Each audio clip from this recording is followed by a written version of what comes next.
Hey everybody, ROTL UK, Matt and Ash coming at you on this one. We are just getting set up, and sorry I interrupted you as we were going live, so apologies for screwing up your fancy draft talk. No, it's fine, it's fine. How you boys doing? Doing okay. Probably feeling I was about to say feeling a lot better than you guys, but I've been doing bakery shifts for the past 4 days. But obviously, I know you guys had a fun little night on Saturday. That we did. I'm completely sleep deprived. I spent all the end of last week watching college football, then went out for the day Saturday, and then had to work all day yesterday, and I'm just wrecked. I've got to stay up later to watch more college football, so I don't have to, but I want to. So there's that part of year now. Sleep's gone till February, and couldn't be happier. Saturday was fun though. I arrived at midday and had already gone to a pub because we were going to watch the early kickoff. So we convened about 10 minutes later, 50 minutes later. Yeah. Arsenal game comes on, so we start drinking because what else are you going to do? Why not? A brief interlude to check into the hotel at about 3:30. And then we're back out for the late kickoff at 5 o'clock. And then we finished drinking at midnight. So it was... it was a lot. And then went back to the hotel, put college football up on YouTube on the TV screen, and finished watching that. It was class. Yeah, always working, even when hammered, always working. Yeah. Ward Gushy says, morning, just up for a quick splash and then back to the sack. I will check the video later. Too early, 4:30. 4:30 in the morning. What's that? That's 15, 16 hours difference from us? No, 9 hours ahead. That must be Australia. Australia. Yeah. Must be. Danny Mack in the chat saying, how is everyone? Brian Shook is also saying, what's up? What up, mains? And Mike the Marine, howdy, ROTL UK brothers and Lions faithful. And Dan Pascal on Twitch as well saying, hey guys, can't wait for the weekend. If you're watching, if you haven't said hi and want to shout out, come say hi now. We're going to start in just a few moments. As we go through, when we're doing the season predictions, I think we're going to do what we did last year, and I'm going to put up polls for every game, and they're going to last about 60 seconds. Please vote on each one, and then that's going to populate the little fan vote there, and we're going to take the fan decision as well come the end of it all. So you are going to be a part of this all the way through, you guys, and if you've got suggestions, if you've got reasons why we're wrong, why we're right, your own overall season predictions, we want to hear all of that, so please get it in. It's a good fun show. Jay-Z says, howdy y'all. That's a terrible accent. Y'all. All right, Brian Kelly. Hey, I didn't lose last weekend. In fact, talking of which, went home on that Sunday morning feeling like ass, then got on a 2.5-hour coach, because that's the most fun way to spend your hungover state. Get home, collapse on the sofa, feel like death. Girlfriend says, do you want to do our budget? Oh no. Which was not the most fun thing to do. And then Man United vs Liverpool comes on the TV, and suddenly all is right with the world. Hi, Martin. Wee. Hi, Steve. See, I thought. Don't do that. Don't do that. You'll. Oh, I can hear the WhatsApp group going out. Obsessed. Can't keep name out of our mouths. Always talking about us. Yada yada yada yada yada. You'll notice that after the game finished, and in fact during the game when we were absolutely dominating them, there wasn't a peep at me until they brought the game up in some fashion. I only jumped on the bandwagon once it happened. I'm pretty sure it was me. I know I can get Martin. Martin always bites, and then Steve joins in. Yeah, it's fun. Winding up the United Brigade. Oh, smokes him like a kipper. Oh, right. It's 700 million that squad's made up of. A lot of money. And they just looked terrible. I saw the highlights anyhow, and they look bad.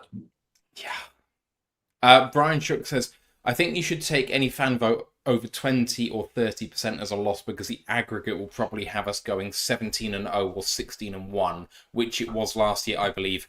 Shook, I believe you are right. There will be some games I suspect that we will say are a loss. Consensus in this season. And considering that we're meant to be good, let's see what happens. But I think you're right. But there we go. Brent DeWitt says, my condolences, Ash. That must have been hard to watch as an FSU fan, even worse than watching the Wolverines. Yikes. Luckily for me, I was at work at the time.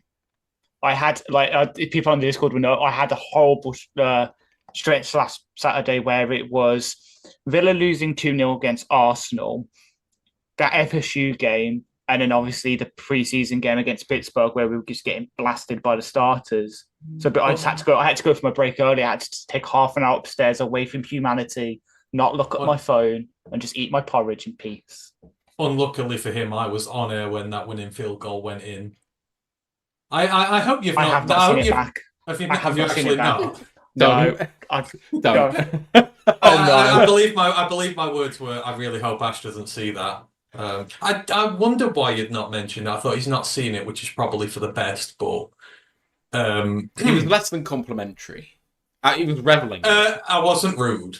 You weren't rude. You were just brutal. Yeah, I was. Yeah, yeah. Right. I was. That was like Christmas. That was. All right. Are we ready to do this? Oh! We've got a visitor. Oh! No! Oh God! Oh God! See what you've done, Matt. Look what you've done. My God! Is it that music? He's just coming in to say obsessed, and then he'll just be in obsessed and gone. Oh my God! That's Steve Blunt's music. He's got to have some sort of entrance music. It's really got to happen. That's quite apt, because I guess United were relevant last time Steve Austin was still wrestling. Oh, hey! Ooh, that's a sick cap. He's muted. You right, Steve? Oh, he's a bit slow. Oh, there he is. How we doing, boys? Good man. All right. Surprised to see you. Guess who's back? Again. I love it. It's been a long time coming, my man. It's been emotional. Yeah, it has. You're looking well. Yeah, I'm good. I'm all good, thank you. It's been a bit of a rough few months, but I'm all good. Are we still on the plan for what you mentioned before about that? I don't mind having a chat today. Whatever is good with you. Yeah, I mean, it just depends whether you're ready to do that, because I don't want to push you into anything you're not ready for. But you are here, so. Yeah, I'm here. So it's been an eventful off season. So after feeling, as the Lions got better and better last season, I was progressively feeling shitter and shitter. And I ended up not very well. And just before the draft, I was kind of bedridden. And then I was diagnosed with cancer on the 14th of May. And I was told that I had advanced stage 4 kidney cancer, and that I had less than 12 months to live, and I was offered a hospice place. But that's not how we roll at Royal Lions. That's not how we roll. So 3 months of immunotherapy, a bit of a lisp, a bit of nerve damage in my face from a tumour I had, which, as you can see, is no longer there. A bit white around the sides, but otherwise unscathed. Gritted out the last 3 months of immunotherapy. I feel loads better. And I'm a big table tennis player, and I played my first tournament yesterday. So here I am, a little bit battered and bruised, but I'm ready for the season, ready for 17 games, and just ready to be behind the Lions and hopefully see a cracking season. So it's great to be back, boys. I'm so happy you're here. I didn't know you were going to come on because you talked about coming on for the Rams review game, and then I kind of hoped that my United basing would bring a reaction, but I didn't realise it would bring you all the way in. Oh boy, yes. The less we said about it, I don't want to relapse. So let's not talk about what happened at Old Trafford yesterday. Sorry, it's just deliriously funny. It was it was painful. Not quite as painful as a triple biopsy, but it was still pretty painful. Thanks to everyone in the chat sending their well wishes. Dan Pass sends so much love to you, mate. Jay-Z with loads of emojis in there. Mike with prayers for you, Steve. Kurt with the prayer hands emoji. Jay-Z's strength and heart of a lion. And Brian Shook, big up, Steve. It's been a heck of a ride, I know, man. But I mean, you've had some fairly positive news about the treatment. It's not just about gritting it out. Like, it's... I don't want to say it's all worked and whatever, but like it's all been fairly positive. Yeah, like I've been really lucky, really lucky with my treatment. So when I got my diagnosis, I was basically told that I was kind of because it's stage 4 cancer. Basically means you've got a primary cancer that's spread throughout your body. Now, at this point, I should probably say I should have paid more attention in biology at school, because really, once they got to the sex education bit, I kind of switched off and didn't really pay much more attention. So I don't really know very much about cancer. I don't know very much about my own body. When they said I got stage 4 kidney cancer, I had to actually go on Google and check how many kidneys I had and where they were, because I wasn't quite sure. So it's been a bit of a journey, and so I've got stage 4 cancer, which means a primary cancer, which is in my right kidney, which is spread throughout my body. So kidney cancer is connected to your salivary gland, so it's gone in from my kidney into my lungs, and then we've got something called the parotid gland there, which is like your salivary gland, which basically works your tear duct and your mouth salivary glands. And I had a golf ball sized tumour on that, which was too big for surgery, too advanced for radio or chemo. But there's a new treatment called immunotherapy, which I had my first treatment on May the 30th. Worth mentioning as well that drug wasn't available in March to anyone in the UK as well. You said April, right? It was approved. I think it's just been passed by like the equivalent of like the FDA. So yeah, it's all new, and I'm really lucky to be on the trial, and the results have been fantastic. So I've just had my 3-month scan, and I've got 40% remission in my primary cancer. And my lungs, which I don't know if you remember the arcade game Asteroids. That's what my lungs look like in May, and they've started to clear up already, and you can see like it was just like a golf ball here. I think you saw it, Matt, maybe on a Zoom call. Yeah, it was. That we had. It was massive. I mean, you look like you'd taken an absolute beating, and you had just massive swelling, and like it just black and blue. It was. You look like you've been in a really bad fight. Yeah, it was pretty. It was.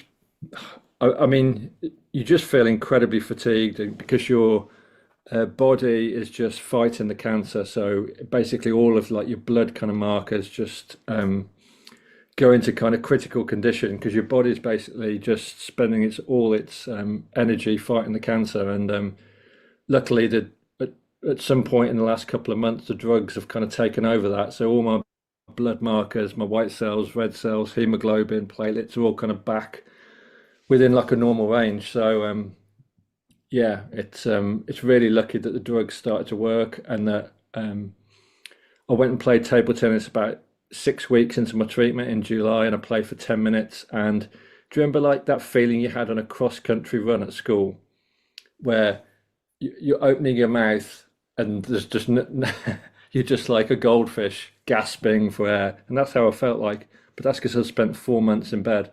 So basically, from about the Super Bowl to just after the draft, I spent like in bed all day because I just couldn't do anything. So I've just built it up. 15-minute practice, half an hour practice. The guys at my table tennis club have been brilliant, holding special practices for me. And I did a 2-hour practice last Sunday, and then this Sunday I played a 6-match tournament.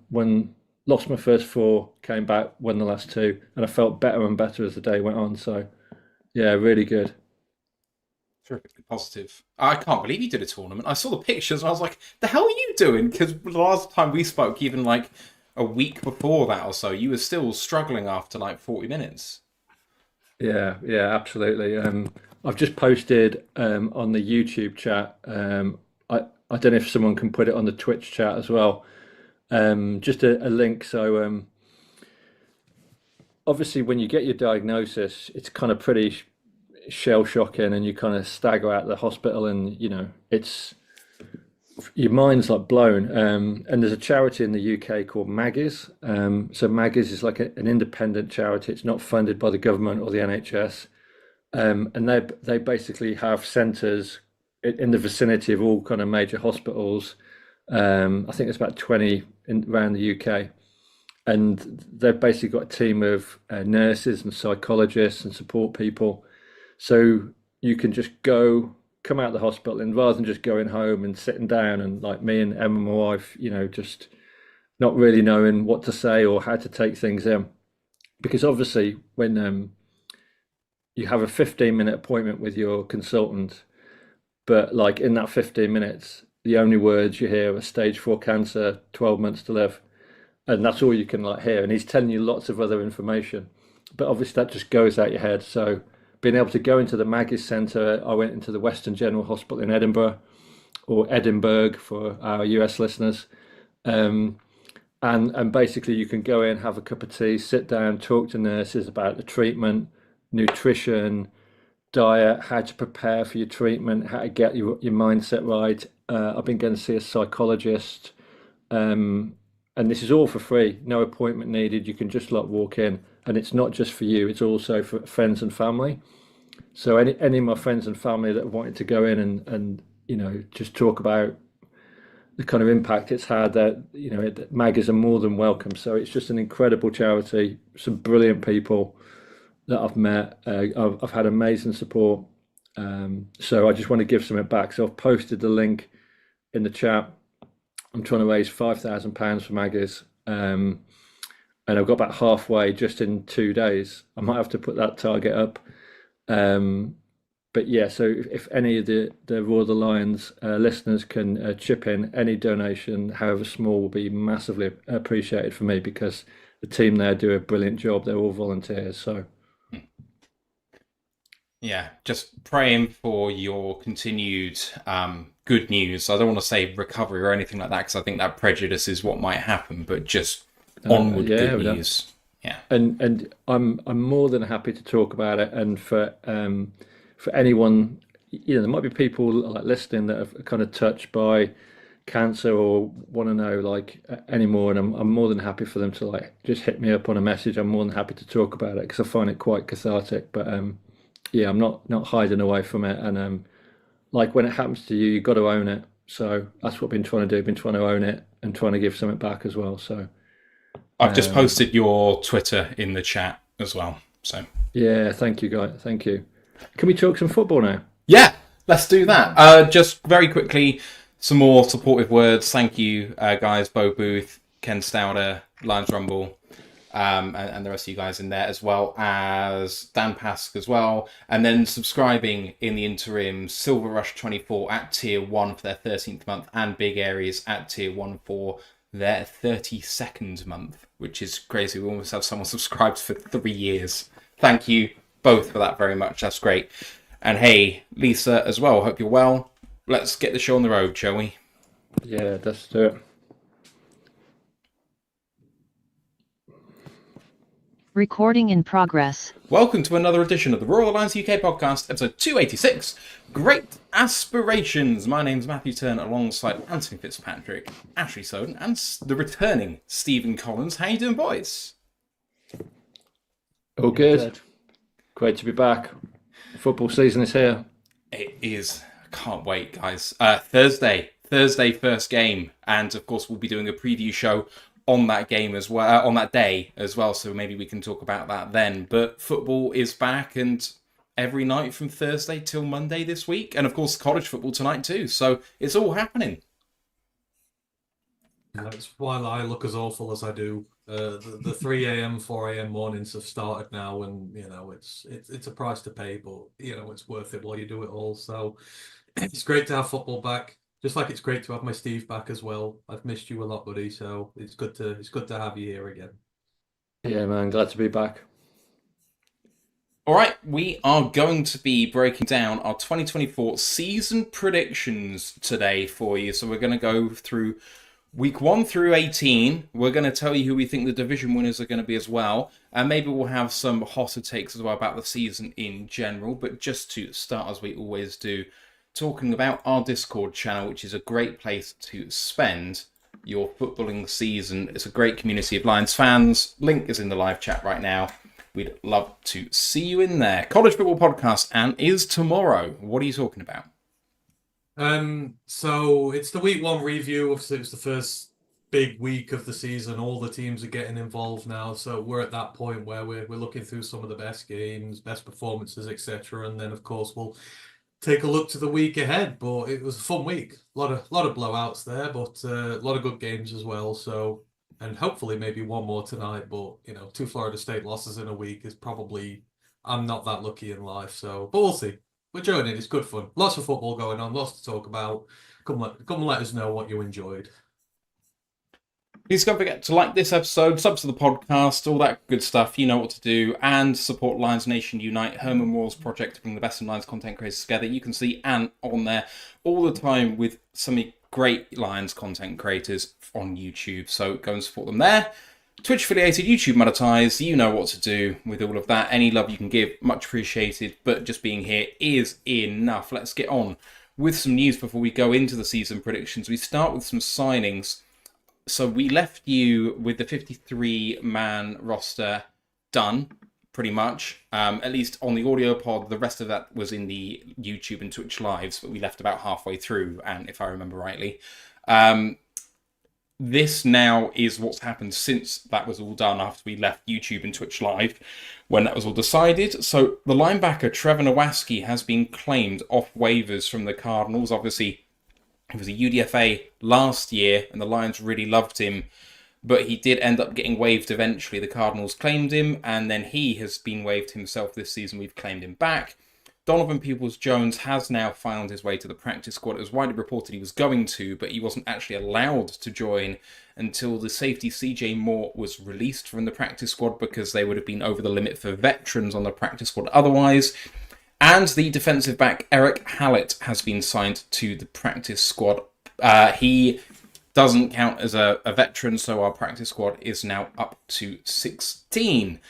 Boys, Nowaski's back, and I mean, we knew that they were high on him, but maybe not high enough because we're pretty deep at linebacker. Perhaps a surprise that, I mean, we're not exactly high on the waiver priority list. Obviously, we know him really well, but he did get claimed by someone last season, so color me surprised there isn't a team bad enough to want a linebacker who 2 teams have wanted now.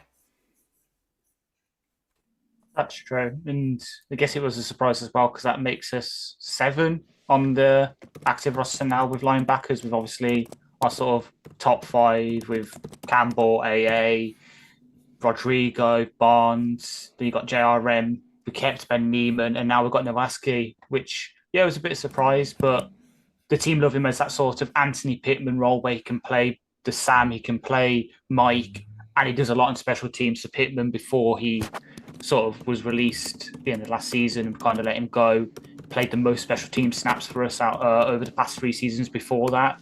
Nowaski's going to fill that role, and it kind of maybe points towards the shift with the new kickoff rule away from having corners, safeties, receivers, and that, playing it to more bigger guys because you sort of have to stand still, don't you, and take up space rather than chase. So maybe having more linebackers points towards our strategy with the new kickoff rule. And then obviously with the other practice squad moves, DPJ, continuing the battle for the ex-receiver position.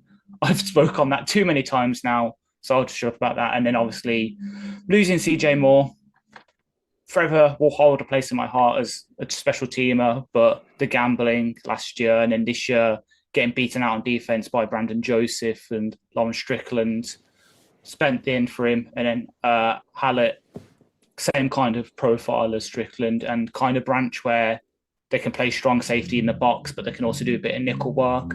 So maybe points again to our strategy on defense where we're looking more for those kind of hybrid guys again rather than pure nickel corners and pure safeties. All right, let's move it on to the rest of the news. And Brad Holmes has talked about the fact that they have started talks with Lee McNeil's camp about a new contract, but things are in the infancy stages right now. And Steve, let's come on to you, because the Lions have made it a priority to get their players paid in this off-season. Despite McNeil's breakout season last year, he's not been at the front of that list. Obviously, he's still a priority, but I don't know, is it heartening to know it's started, or is it worrying to know it's only just started? I think with these big deals, you always need a carrot. And I don't know whether they've kind of said to him, like, maybe play the first 8 games, we'll try and get your deal done at some point during the season. But, I mean, Lee McNeil, pay the man. Pay the man.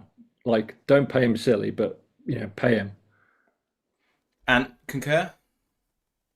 Yeah, I'm not too worried about Scott. They've had a lot of deals to do, and of course, every deal you sign has ramifications for your long-term cap, etc. It's not just like you can do them all in one go. You've got to do each deal on its individual merit, move on to the next player. But, you know, they've shown they want to get it done early. Other teams, not naming names, haven't. And you've seen what it's done to their camps, their preparation there. Our players know it's coming. They know it'll get done. They know that we pay our own. So, it's just, it could have gone in any other which direction, really. But, we've had a lot of big players to sign up, a lot of big deals to do. I'm sure Aleem's just fine, and he will get paid heavily. Hopefully by us, if not by somebody else. But, I'm not too worried about the timing it's been done. And just a little fluffy piece as well. ESPN have simulated the season. They did one go of it. The Lions went 13-4, grabbing the number 1 seed in the NFC and defeating the Chiefs, coming back from a 14-point deficit to win by 1 and beating San Francisco in the championship game. Well, what fun then to go into these season predictions, our season predictions. And if you've been a fan of the show for a while, you know exactly what we're doing. But if you're not, and I'm hoping that there's a fair few of you who haven't, because it means that we're growing as a show, which could only be a good thing. All of the Royal Lions guys have given their week-to-week predictions of win or loss with a point differential. You're then going to end up at the end of the season with a point differential for the season, your wins and losses, and then the consensus win or loss for all of us combined. And we're also going to do a fan vote in the YouTube chat as we go. Apologies to Twitch, but we have probably 95% of our audience on YouTube, so that's why we'll do it in there. So we'll do a poll for each game for the fans, and we'll come out with a fan vote as well. And the scoring, of course, all important here. So if you get it correct for wins or losses, you get 2 points. If you get the result correct, win or loss, you then go into a competition with everyone else for closest point differential. So you get an extra point if you're the person who's closest. So if I predicted a 3-point win, it's a 4-point win and no one else is a point away or better, then I'll get an extra point, so I'll get 3.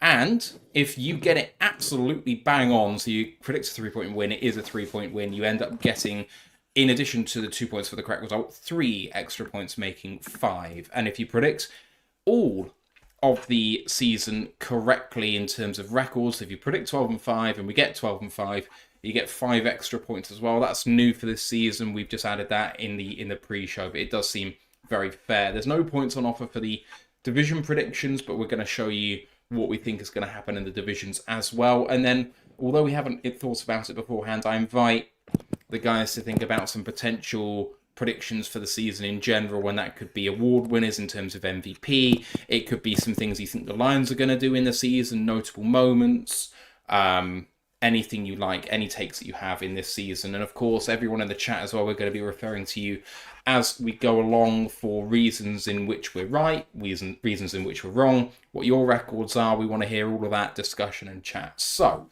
we're going to go game by game, and we're going to go person by person, maybe just to have a brief discussion on why they think a game's going to go as we go. The first person in each game is going to have a bit more time to kind of discuss things, and then beyond that one person discussing it, we'll go a bit quicker for the rest of the people in that week, just to keep things timely, shall we say, because this can be a bit of a longer show as we talk about the who's, what's, and how's. So we're going to start with week 1, which is this Sunday, at home against the LA Rams, which is, of course, a rematch of the wildcard matchup, the first division win for the Lions since 1991. We're going to start at the top left of your screen. If you're listening to this on the audio pod, we've actually got the actual record up on the screen for everyone to watch on YouTube and Twitch. So if you want to see it that way, please do. I need to put the poll up, actually, for everyone to think about. So, Lions v Rams, and I'll just go win or loss. And the poll is up for everybody. So, cast your votes now. And the floor is yours. You are predicting a 16-point victory. Why? Yes. Because we're a much better team than the LA Rams. Yeah, but I like us to start the season good. We are at home. I think there's going to be a lot of impetus going into this year. We're going to have a big partisan crowd on side. And this team, every time they get knocked down, they respond in a big way. We've seen it throughout the 3 years Brad's been here. And the last time they were on a football field, you know, they were denied in the cruelest possible way of going to a Super Bowl. And I think they're going to lay down the law. They're hungry. They're ready. This team has been ready to go for a long time now. The defense has been brought up to scratch. You know, we got a much better secondary now, which is a problem we had with last year. Defensive line's going to be really good for us. Their team, missing both the starting tackles. They're banged up on the interior. I expect us to go big after them. We've got a great run defense. That's not going to change. They've got a great running back room, but if we can blunt them, get them passing, send the pass rushers in there, I think we're going to get home. I think we're going to do. But I think we're just going to send out a big statement win to start the show. Last year was not a fluke. We are going to the playoffs on a regular basis from now on. We are a good team, and they're going to be the ones who we take it out on. So I think we're going to win big. And if we're doing the blackout as well, you know, sign me up for a 20-plus point win, because, you know, we're just going to go absolutely crazy in those new unis. So I think we're going to beat them, and I really think we're going to drop the hammer on them. Ryan Farden isn't here to defend himself. He might be later on. He's predicted a 3-point win. Ryan McCluskey also not here this evening. He's predicting a 3-point win. Briefly, Steve, you have gone for a 10-point win. Why? I mean, there's only one person that has ever scared me from the LA Rams, and that's Aaron Donald, and he's not here. I think, and I couldn't, sum it up better than Ant has. We saw the effect in that last pre-season game of the crowd at Ford Field, and it wasn't even full. I think the crowd, it's going to be raucous, it's going to be loud, it's going to be deafening, and the LA Rams are going to shit their collective pants. And I think we're probably going to go ahead 14, 20 points, and then maybe ease up and start taking some starters off by the fourth quarter. I don't think this is going to be close. I think we're going to blow them away early. And yeah, they might get a consolation touchdown and narrow the score down, but this is not going to be a competitive game. We're going to absolutely steamroller them. And as Ant said, statement win. Tom isn't here also, but he's predicted a 4-point loss. Ash, briefly, you went for a 4-point win. Yeah. The one thing that's kind of stopping me predicting a massive sort of blowout win is because the secondary hasn't really played together yet. So I'm going to imagine some growing pains in terms of communication. But at the same time, they've lost Donald. As much as I love Jared Verse and Braden Fisk, my FSU boys, can they really prop up that defense, especially since they've just traded away their best linebacker? So we can just attack the middle over and over again, because how, dare I say it, Jamie Collins would probably be linebacker one for the LA Rams right now, and we know how bad he is. So attack the middle, and we'll grit out a nice win, just open up 1-0. Can we just put an asterisk by Tom Wilkinson's prediction of a loss? Because I don't want to spoil any surprises, but Tom Wilkinson has predicted the Dallas Cowboys to win the NFC East.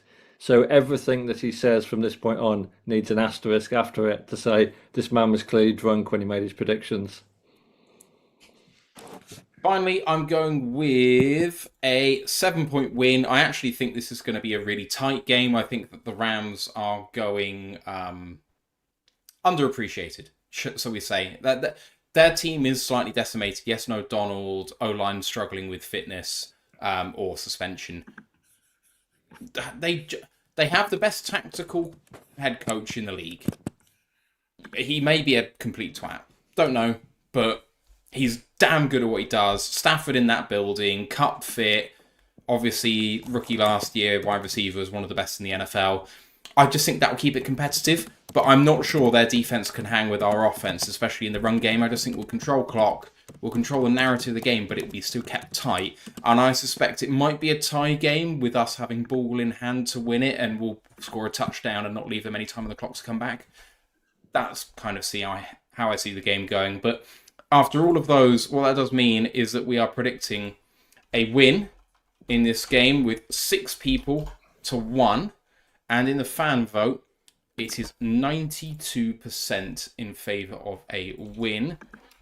I'm actually going to put the percentage in brackets as well, just to see how strong it is in there. But very decisive, so well done, everybody. And I'm going to put up the poll for week 2. See, the big thing for them is they've lost Tyler Higbee as well. That cannot be underrated. Like, us at tight ends are not good. They don't have their main one. So that works against them too. All right, we are going to stagger this now. So Ryan Farden would be first, and then Ryan McCluskey. They are both not here.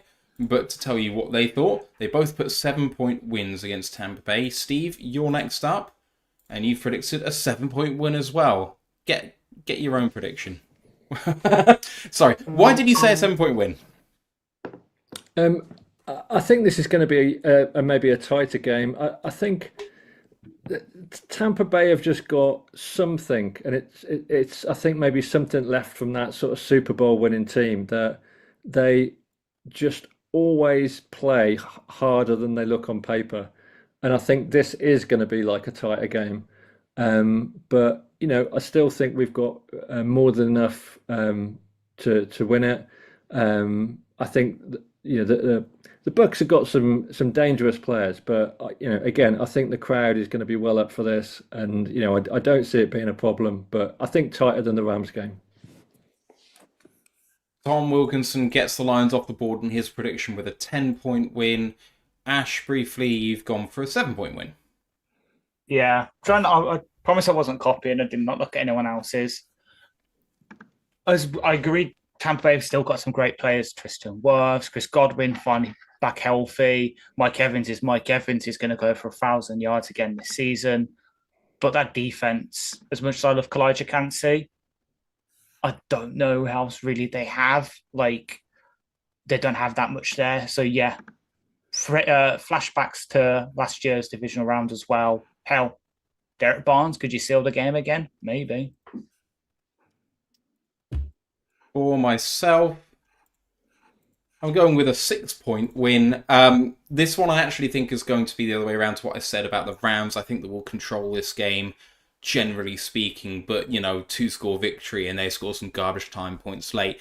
I love players like, Yaya Diaby and whatever, and obviously Cansey has done very well. I like what their defense does. And I think what their defense does is not necessarily a great fit for us, generally. I think it's a nice matchup for Tampa Bay.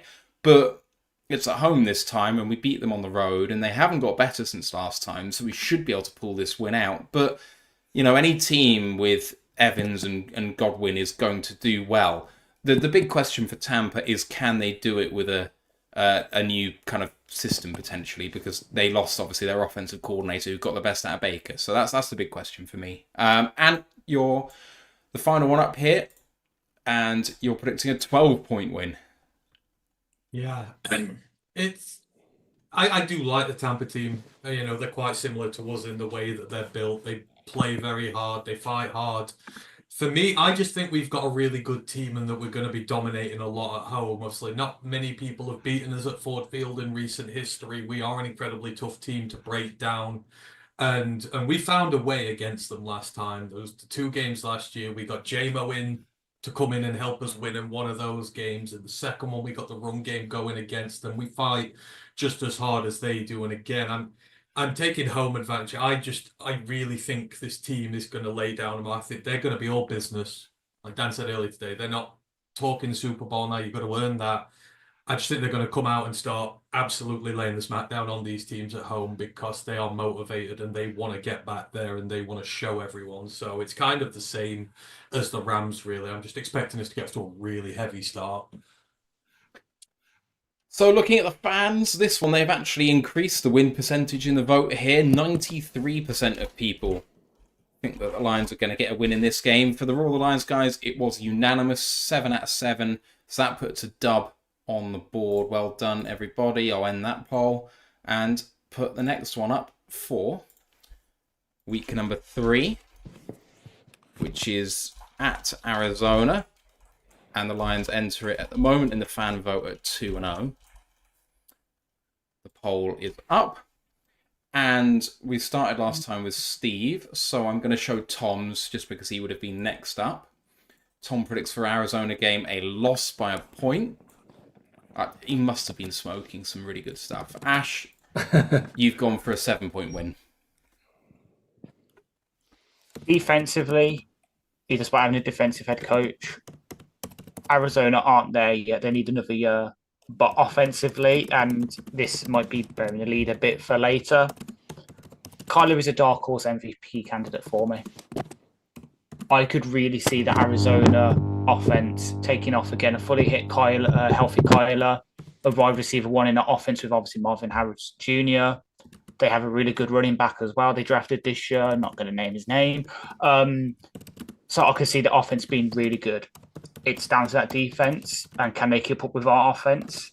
And I don't think they can. But again, it's just going to be a shootout like week 1, 2017, Kenny Galladay's first ever game, and he wins it for us on a touchdown. I can see that kind of game, us trading blows, but we just grit it out at the end and win by a score. I'm next up, and I picked a 10-point victory. This isn't really a reflection on how I feel about Arizona. It's just we come in 2-0 for the first away game. Lions fans travel really well. And this is the sort of game where, as kind of Ant was saying with the Tampa game, you have to put your mark on this game. And you can't underestimate them because it's weird with Kyler, because I feel like since he got injured all of last season, there's a resurgence in what people feel about him. Because the season before that, it was, should they dump him? He doesn't look quite good enough. You paid him, but it's a bit of a waste. Now suddenly he's a borderline dark horse MVP candidate. But I just think they've drafted really well. I really like their team overall as a sort of team, obviously, that was drafting pretty high. You have a look down at now, and I think they've made some really smart decisions, and they've paid the people that I would have liked to have paid if I was in their shoes. So I kind of believe in their projects, but I think Ant's right. And Ash is right, apologies, that it's a season too early for them. And you're next up with a 7-point win. Yeah, I actually believe this Cardinals team is much better than people give it credit for. Again, I like how they're drafting. I like a lot of the players that they're drafting. But like how the Seahawks have our number, and no matter how good we are and how good we seem to be, they always beat us. Well, we're kind of like that with the Cardinals. Like, when we were a bad team at the start under Dan, we always found ways to beat them. We just seem to match up really well against them as a team, and we always seem to find their Achilles heel. And, if going into this year, they are a younger team. I think Kyler Murray's a great quarterback. I think he always has been. He's just had his injury issues, but he's been the one dual threat quarterback we've always managed to tame, who we've always just managed to do well against. So schematically, I think we do well against them. And Arizona, with no disrespect to them, if I'm on the road and I want to go to win a Super Bowl, they are the kind of team I want to be beating. Like, I don't think it's going to be tough, but I think, you need to go there and win. And despite it being a good team, I think it's young. I think we're a little bit better. We'll win by a score. Having a look at what the two Ryans put, Mr. Farden had an 11-point win, Mr. McCluskey with a 14-point win, and finally to round off this week, we've got Mr. Stephen Collins, who had a 12-point win. Briefly, Steve, why? Yeah, I think we're playing a project here, and I don't think that project is going to be coming into fruition in week 3 of the season. I think we're going to be absolutely all over their O-line, and yeah, I think Kyler Murray or whoever's playing QB is going to be spending a lot of time running. I think this is a comfortable victory, and maybe like a bit of a. Like, I always think I think we're going to start like 2-0, and I always wonder whether, like, where does the complacency set in? Because inevitably you have a game where, if you have a good start to the season, you kind of like slip up and standards go, and I'm wondering whether this will be the one. But I still think we're comfortable here. So we are 6-1 in the boys' predictions there, so that is another dub. Lions going 3-0, and it's a win for the fans as well, 92% there, so fairly consistently the majority of voters think that's going to be a win. So consensus-wise, 3-0 going into the Lions bogey team in the Seattle Seahawks in round 4. This one's at home. Lions haven't won in the last 6 games against the Seattle Seahawks. I'm first up here, and I have a 4-point win. It's gonna be tough. The Seahawks are a matchup for us that clearly we just haven't gotten over yet, and I just like the way the team is built.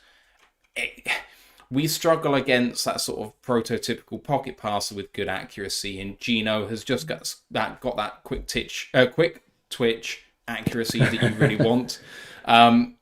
Nice kind of double-headed running back duo in Walker and Charbonnet. Metcalf, Lockett, Smith and Jigba is a great trio. And then the offensive line, it's not highly drafted apart from Charles Cross, but it's done the job against us before. And then the defense has been really well built. I don't think they're going to be amongst the contenders in the NFC, but again, they should be a threat to reach a playoffs. And if San Francisco have a bad season, they could be in and amongst it in the NFC West. So let's see what happens with them, but I think we finally get the monkey off our back and win for the first time in 7 games against this team. And you're up, and you have a 10-point win. Yeah, I'm just, I'm over them beating us at this point. It's just, I'm so fed up of losing to them all the time. But this feels like if this is going to be the year we go and win the whole thing, this is the year we break this final curse. We seem to have beaten most of the teams who've had our numbers in recent years, but again, Seattle's a very good test. They're a very good benchmark. They're always a fringe playoff side. Maybe, possibly going to be a playoff side this year. I know they draft and develop well because they steal the vast majority of the players that I like in the draft process and bring them in every single year without fail. But again, Super Bowl winners or Super Bowl teams will beat these standard of opposition at home. And again, you've got 3 and 4 at home to start with. It's just, I really want to win this one. And I think the team will have learned, we've had enough, we've had enough lessons against them now. We know where we go wrong. We know what we're doing better. And again, one of the problems with these guys is throwing. It's the secondary. And it's going to be in week 4. Secondary is going to be gelling, starting to get its act together. I think this team's going to have worn any potential rustiness off in that area. And I think it will do enough for us to go win games because we can always score big against them. They have just as much trouble with our passing attack. So, yeah, 3 dominant home wins to start the season. And I truly believe they can do that. Ryan Farden went for a 3-point victory. Ryan McCluskey went for a 7-point loss. Steve is up with a 3-point win. Yeah, maybe a bit of a trap game. Have we kind of broken the kind of curse of the Seahawks where they just keep, squeaking past us in the most annoying fashion? They've got a good roster, and it's going to be interesting to see what kind of Seahawks turn up this season in the sort of post-Pete Carroll era. I think we've got enough to squeak by, but I don't know. It could be closer than people think. Proving that he's zigging when others might zag, Tom's gone for a 7-point victory, and Ash has gone for, to round this one out, a 1-point loss. Yeah. I can't see us breaking the curse, unfortunately, especially since Mike McDonald is a damn good defensive coordinator. Like what we were saying a couple of with the Tampa blitz heavy scheme, knows what he's doing. And the minus one, Jake Bates' PAT troubles cost us. That's all I'm going to say. Ooh, sowing the seeds of doubt. Ashley Soden. Okay, so we have... Oh, sorry, I should say the Lions' votes there for ourselves was 5 wins, 2 losses, so we're carrying a W there. And a fan vote, much lower this time, only 64% think we're going to get a win, but it's more than 50. There was a suggestion if it was about 70 or less, I should maybe count it as an L, but I'm not going to. The fans think it's going to be a win. Week 5 is a bye, so maybe, boys, there's a good point there to kind of reflect on how we've gotten here so far. And Ryan Farden, Steve, and myself are all 4-0. Ryan McCluskey and Ash have 3-1. Tom, the lone person, having us at 500 at 2-2. How should the Lions be feeling at this point in the bye? What's a disaster? Should 4-0 be expected through this run? I mean, it's hard to win your first 4 games, no matter who you're playing in the NFL. It is, but the away run after the bye is brutal. Like, there are a lot of tough places you've got to go and play football, and if you're minimum 3 wins, but if you're 2-2 and you've had 3 at home, and you're then running into, I think, 6 of 7 on the road, something like that, you're going to have to go to places like the Cowboys, etc. If you're not in form and you start losing games, you soon find yourself in a world of trouble, especially when you're away from home. That's generally where we've been vulnerable. At Ford Field, we're really good. Away from home is where we accrue most of our losses. So I think this first 4 games, you've got to stamp your authority down for the year. So you've got Bogey team in there. Like, you've got 3 teams who went, Seahawks were a fringe playoff team, Tampa playoff team, LA Rams playoff team.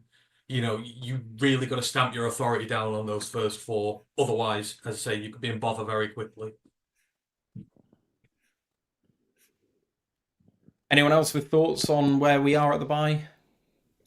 I mean, I'm just hoping that after, our season last season and taking the 49ers so close in the championship game, I'm hoping that the Packers fans and the Bears fans will actually manage to go a season without posting tiresome jokes about, lucky the Lions didn't lose to the bye week, etc., etc. I hate those bye week jokes. But I agree with Ant. Anything less than 3-1 can't be acceptable.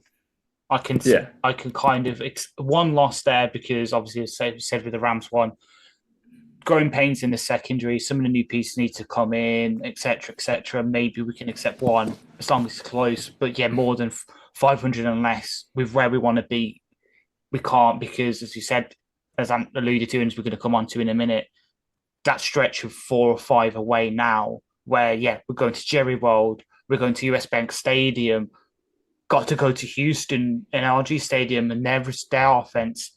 We need to have that good little bank of goodwill to then get through that stretch, to then hit the home stretch of the 4 at home, where it's kind of easier to then make that push, because when it comes to the end of that season, if we're still batting for the first seed, we need every win we can, and we can't let anything slip up. I think in today's NFL, any team can lose. In the first 4 games, any team can be 3-1. Like, it's it's just so hard to kind of make the roster come together and learning the playbook for the rookies and all. I think you've always got that kind of like slight wild card factor in the first 4 games, and it's really hard to bet on your team going 4-0. But I think we can do it this year. I think we've got a favourable schedule early on, and I don't think Dan will want us to go into the season undercooked. I think he'll be absolutely. I think he understands the importance that we can't like drop 2 games and expect to claw back, because the Packers will be better this season and the Bears will be a bit better this season. The Vikings won't, but I'm sure we'll come on to that. We will come on to that. And the last time the Lions started off a season 5-0 was the famous 2011 season, beating the Bears in week 5. We find ourselves now in week 6 following the bye, trying to emulate that. And at Dallas in week 6, you've picked a win by 3. Yeah, so obviously we're going to be coming rested off the bye. By this point, DJ Reader's going to be fully healthy, so that D-line's going to break. But you've got to think, why did we lose there last year? They couldn't run the ball on us. They ran at 3 yards per clip. They couldn't get nothing going in the run game. They beat us through the air, and that was in part down to Kindle Vildor slipping and letting CD go for about 90 yards on one pass. It was little inflicted mistakes here and there, but our D-line is just as good. They're not going to be able to run on us again. The pass protection is going to be better, and our line's going to be better. Hutch dominated the hell out of them last year. What was it, 3-4 sacks he had in the game alone against the Cowboys? We've got the offensive weapons to go there and get this right this time. It was us shooting ourselves in the foot there, and the refs shooting us in the other foot with stupid calls, which they shouldn't. But, that Cowboys team has not gotten better. And that will be by their own fans' accounts, that team has not gotten better. We have. We've learned our lessons. As I say, we're going to be the fresher team. Another place where we've got to go and right wrongs of the past, which generally we go and do. It'll be close, because it always will be with these guys. But this time, we're the ones who walk off, not them.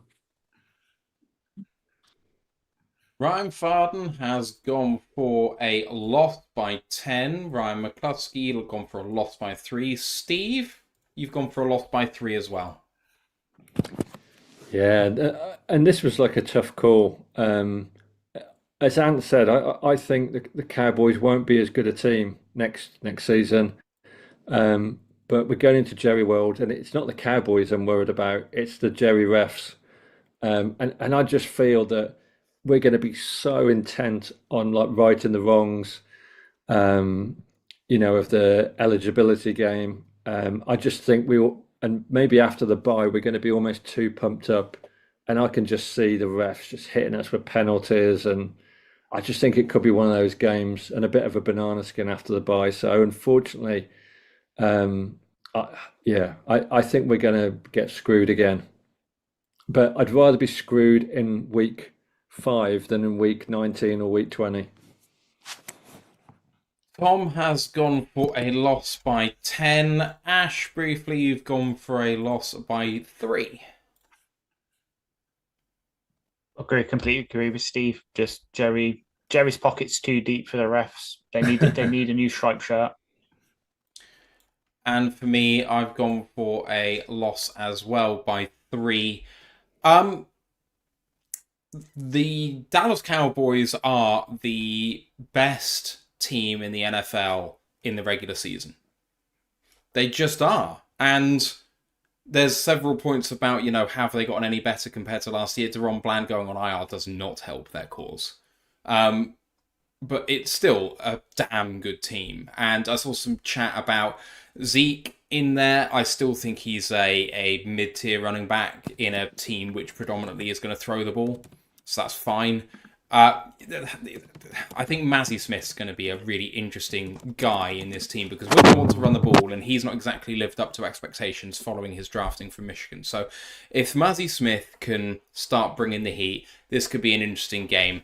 But, it's in Dallas, and they are irresistible in the regular season. They just shit the bed when it really, really matters, and I don't see that changing either.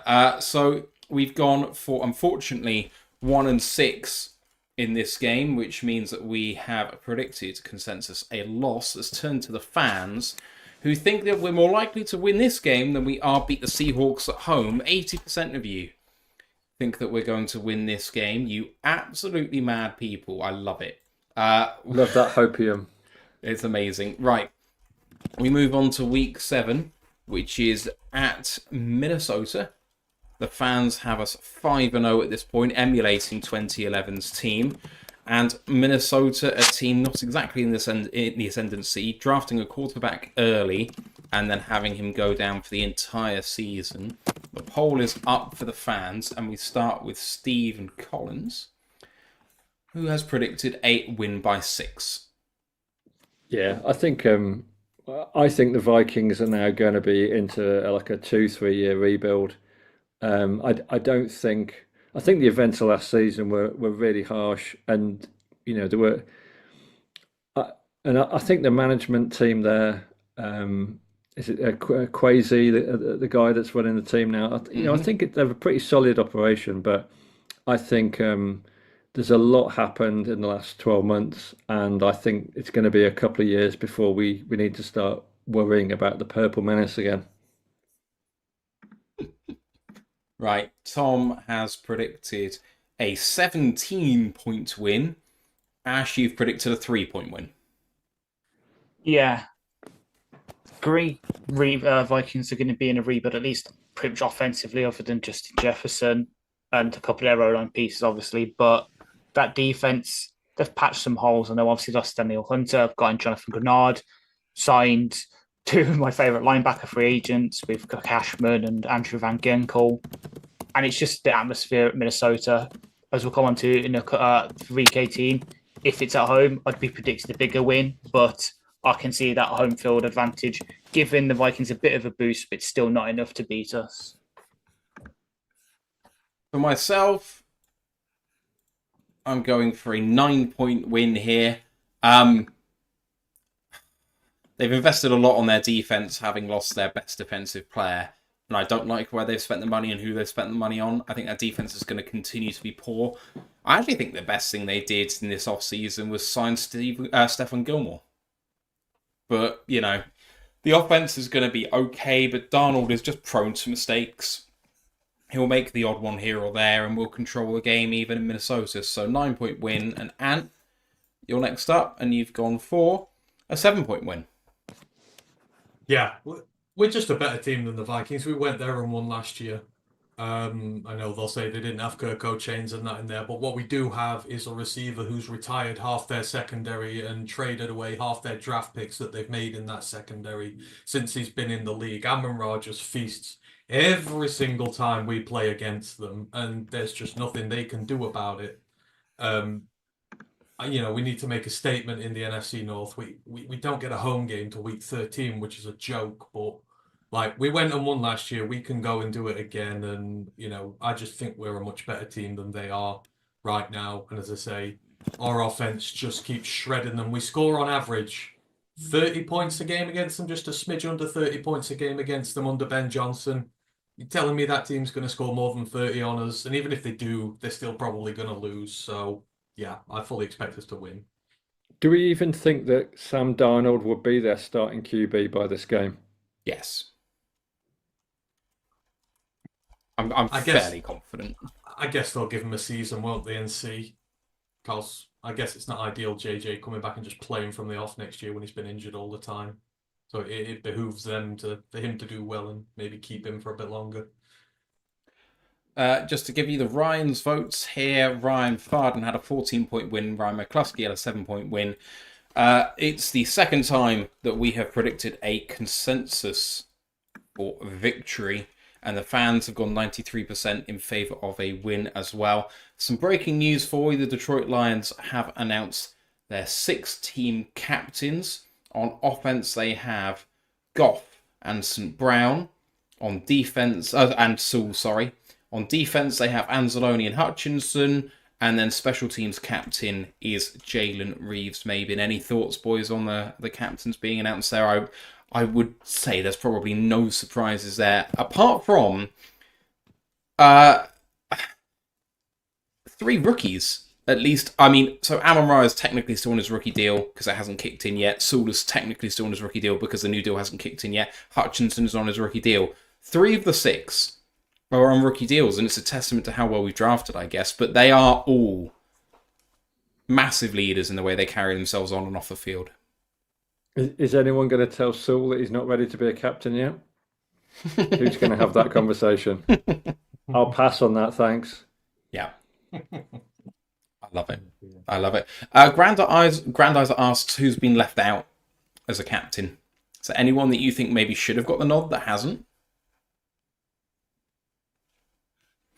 No. I would suggest Frank or Taylor might be slightly aggrieved, but Frank is already a team leader though. Yeah. So He doesn't need it's all it is a C on your chest. It's nothing else than that. It's symbolic, but Frank is the leader of this. He's the leader of the offense as a center. He doesn't need recognition as a captain. Yeah, like he's the kind of quiet leader in the background. While like Saul's always the one leading the game breaks in the introductions and that, and then everyone else kind of makes sense. Like JRM's the guy in the special teams room. Obviously, Jack Fox is there, but you get voted NFLPA president for a reason, so it just makes sense. Like it's the right ones, right people, and hopefully all of them stay healthy this season. Touch wood. all right, we'll move on to the Tennessee game, and I'm the one to start with this, I think.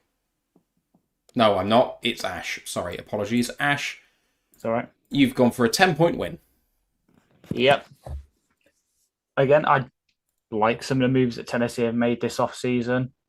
Restocking that defense, which is their sort of identity, especially in a division now where probably got T-Law coming back up to form with the Jags. You've got the offensive juggernaut that is the Houston Texans. Whoever thought we were saying that like 12 months ago.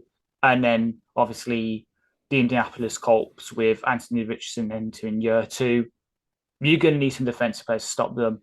But at the same time, when your QB is someone who 12, 14 months ago, certain members of the panel were saying would be better in the NFL as a tight end rather than a QB, when your offensive weapons are an agent, Andrew Hopkins, and not a lot else. You got rid of Derrick Henry. Well, Derrick Henry's gone as well. Just don't have the horses on offense to keep up with us. But it's away, so I give them a bit of home field advantage like the betting markets do. So it's not a massive blowout, but we're going to win. We're at home. Oh, God's sake, I misread it. Right. Completely scrap that last sentence. Right. For myself, I'm going for a 2-point victory, which is the closest victory that I've predicted so far. As I've already imparted to Ant, in terms of the best value bet that I've found so far this season, I'm not saying I think they're the most likely team. It's the value on the bet. The Tennessee Titans are 9-1 to win the AFC South, which is the lowest of anyone in that division. I think that they are the best value bet to win a division this season in terms of money you can win on it, because I think they're far in excess of 10% to win that division. If you have a look at what they've done this offseason, they have brought in some really valuable players. You know, Treylon Burks was wide receiver 1 not long ago. He's now not in the starting lineup, which is a massive win for them. Calvin Ridley's in, Pollard's in, Tyler Boyd's been brought in. They drafted J.C. Latham and Peter Skoronski in recent years. They got Tavondre Sweating, who I think is going to be really good. Obviously, Jeffrey Simmons is still there. They traded for Ernest Jones. They brought in Chidobe Awuzie. They brought in Quandre Diggs. They brought in L'Jarius Sneed. Like, this team has gone through a vast transformation. They have Jamal Adams, who I don't think is very good, but he's on vet minimum as a backup in the safety room. That's how far he's fallen. But that's the sort of depth we're talking about here. Someone who was traded, I think, for 2 first-round picks not that long ago, and he's a backup for this team. So if you have a look at the Tennessee Titans last year and this year, it's chalk and cheese. And Levis turned me from someone who I thought, really, Ash, you adequately described what I thought of him in the draft process. I was wrong.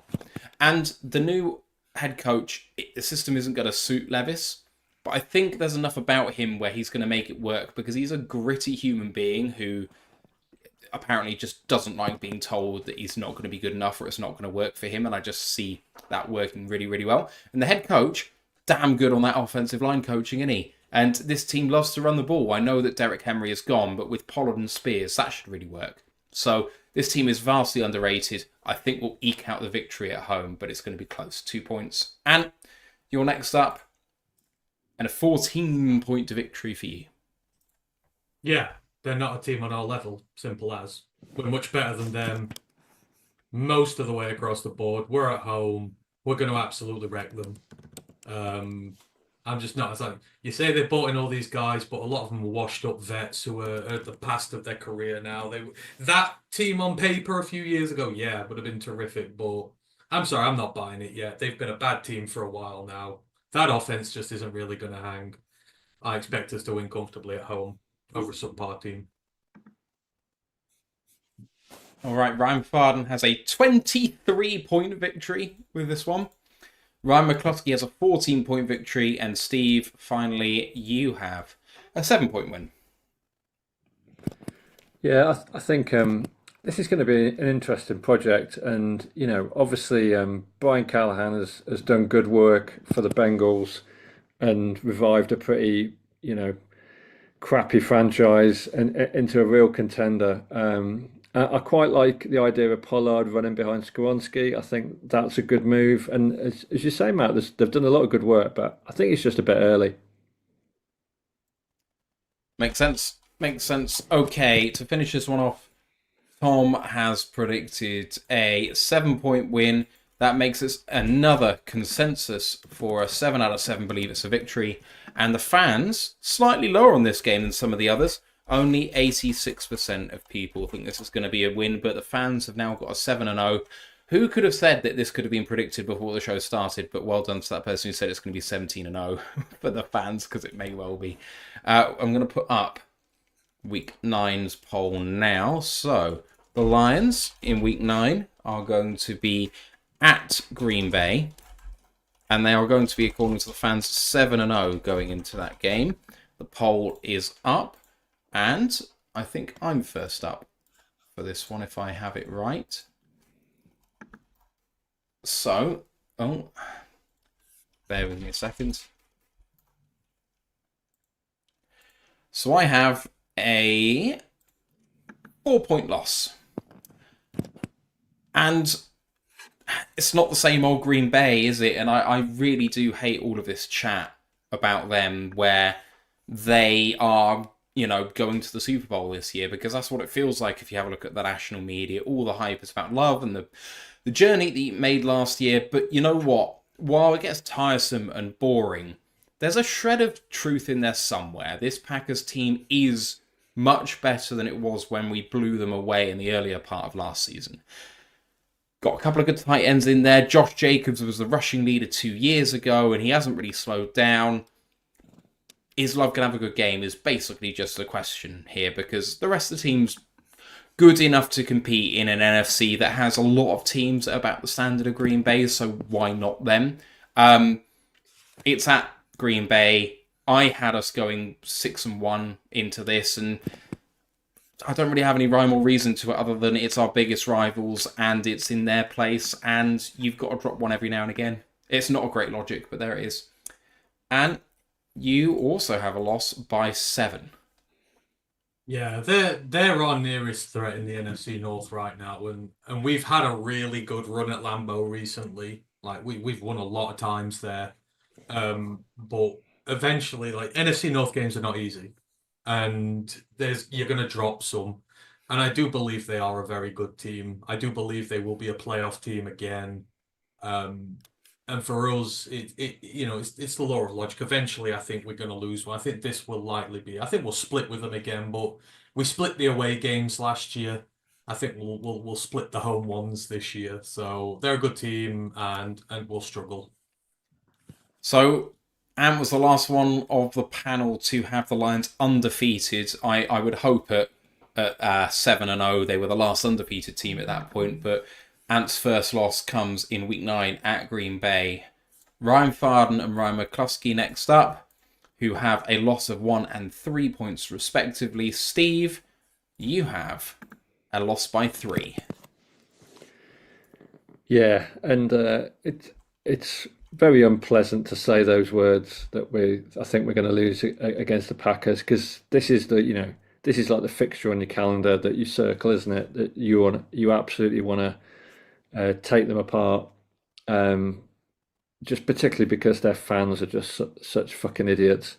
For me, I think there's a couple of factors here. First of all, I don't think we've played this far in the season. I don't think we've played a particularly good air attack, and I think Jordan Love and those little collection of wide receivers, I think this is going to be the first real test for our secondary, and I'm not convinced that our secondary is going to be quite fine-tuned yet. I've got confidence we're going to be a lot better than we were last season, but I think this is going to be the first big test, and maybe the improved secondary, it has a bit of a false dawn at this point. And also, I really rate Josh Jacobs as a running back, and bearing in mind he has been playing for one of the worst franchises, and has still looked half decent. And I kind of slightly worry of what they're going to do with Jacobs behind a kind of traditionally good Packers O-line. So I'm a little bit worried about this game, and I think we're just going to drop a narrow one.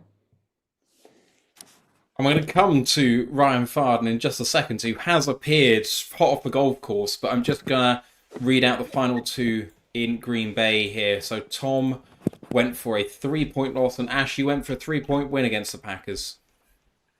Yeah, I don't feel the love in the air tonight. Oh, God. Really? Come on, man. Christ. Okay, why did we win, though? So, yeah, Josh Jacobs was the rushing leader 2 years ago. That's 2 years ago. New defensive line will shut down that. And, yeah, they've got some good young wide receivers. Some have got chemistry with Love, but are any of them number ones?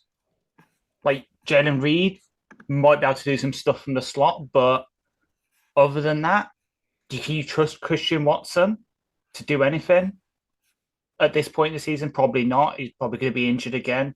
As much as I love Romeo Dubes, came out of Nevada a couple of years ago, he's the one that doesn't have the chemistry with Jordan Love. And then they've got Dontavian Wicks, who can run some routes, but as soon as you hit him, that's about it. Like, I could see it shutting down the air attack, and it might be close fought because of the weather conditions. It'll come down to the run, and our D-line's better than their O-line, and our rushing attack's better than their rushing defense. So I can see us gritting out a close victory. Ryan Farden is in the building. Welcome back, my man. Good evening. How are you doing, boys? You okay? Long time no see. It has been some time. Yeah, doing good. You all right, Ryan? Well, good, mate. Good to see you. Yeah, Been smashing He's going to it. play to Detroit soon, isn't he? No wonder he's smiling. Yeah. Got to get the bag packed off on Thursday, so looking forward to seeing the boys in action.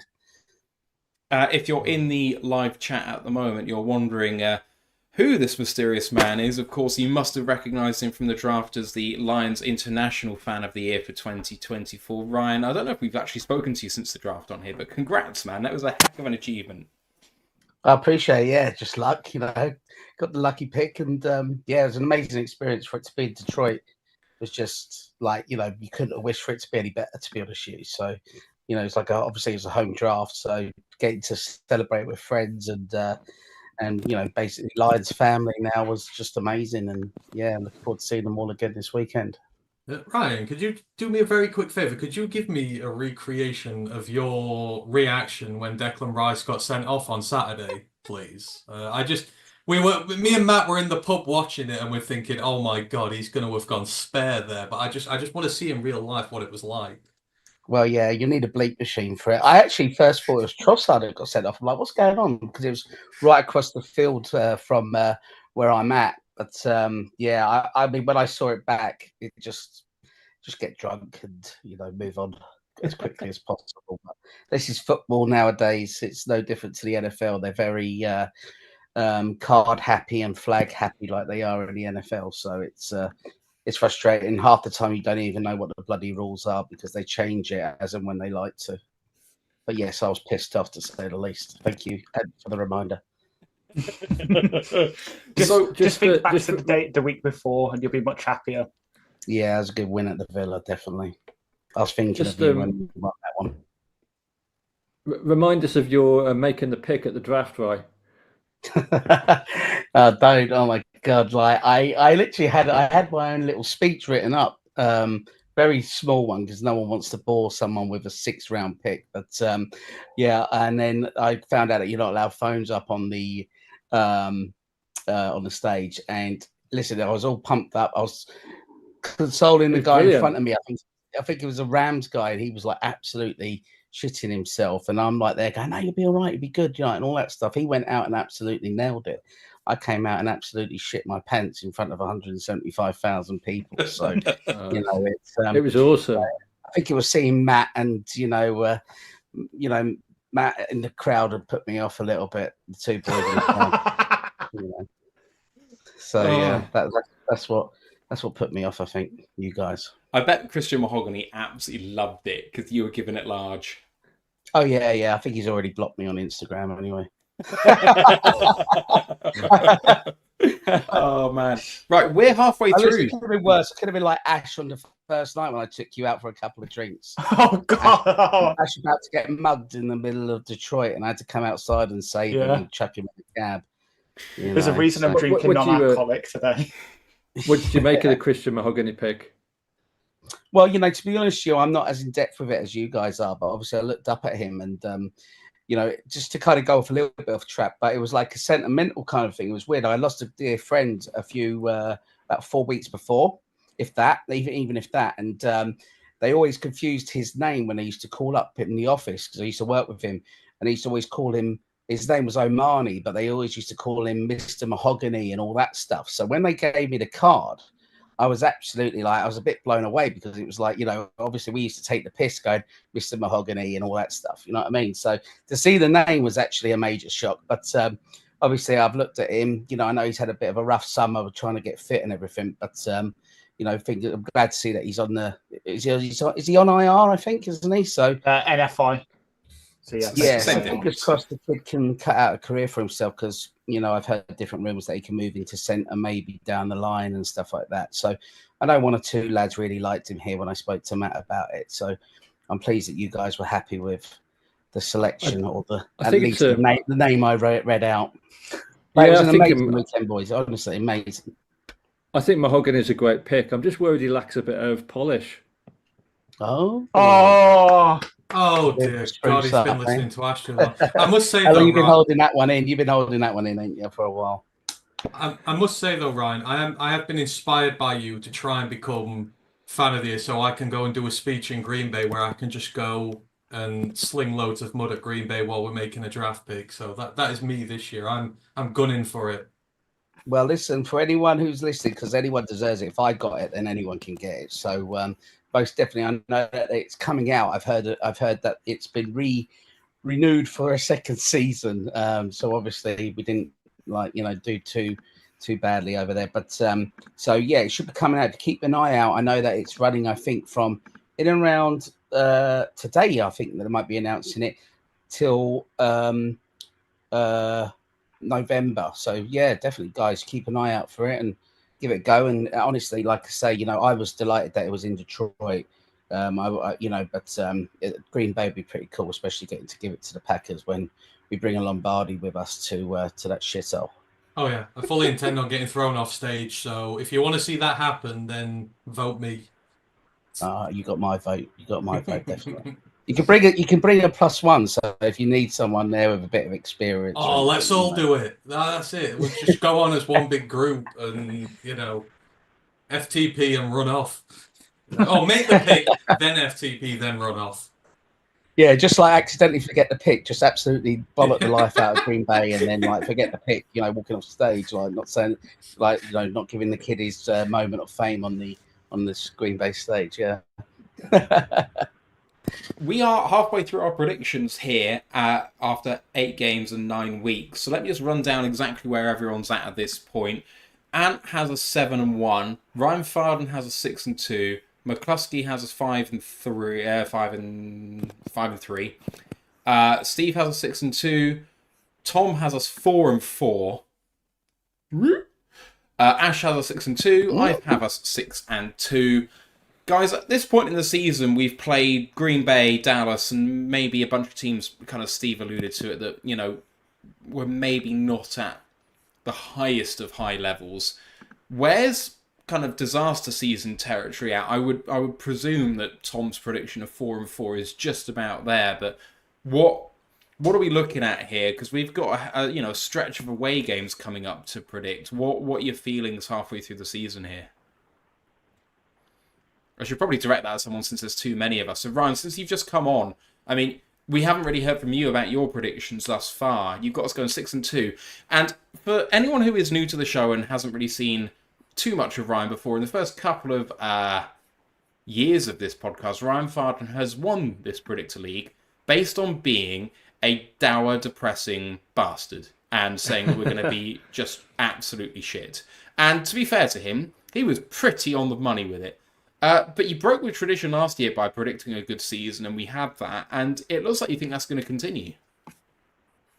Oh yeah, definitely. I mean, like, you know, when I look at the schedule and everything, I mean, we put our predictions yesterday.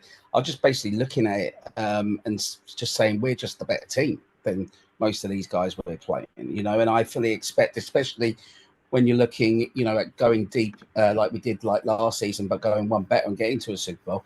I just think that we're a miles better team than what's put in front of us. There's definitely a tough stretch of away games, and obviously, you know, that's tough. You know, Dallas. Honestly, I just think because we never get any luck there in Dallas, it's why I kind of put it down as a loss there. And Green Bay obviously are a good team. I'm not sure they're going to be as great as everyone expects them to be, but you know, they are a solid team, especially at Lambeau. But you know, I mean, I know we're going on to Houston next, but like I think that is a must-win game. And you know, I think as Tom has it at 4-4, that would be a disaster.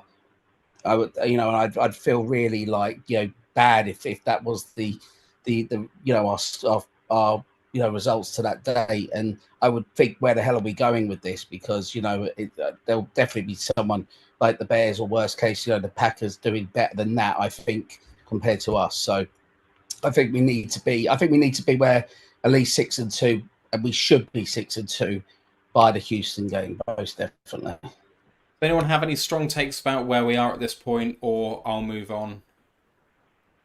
All right, let's move this on. So first up here is Anthony Fitzpatrick for the at Houston game, and you have a loss by 7. Yeah, they are the AFC equivalent of us, like team that wasn't highly thought of, or you know, was, you know, not been great in recent years, but they've got a coach who has done a terrific job there.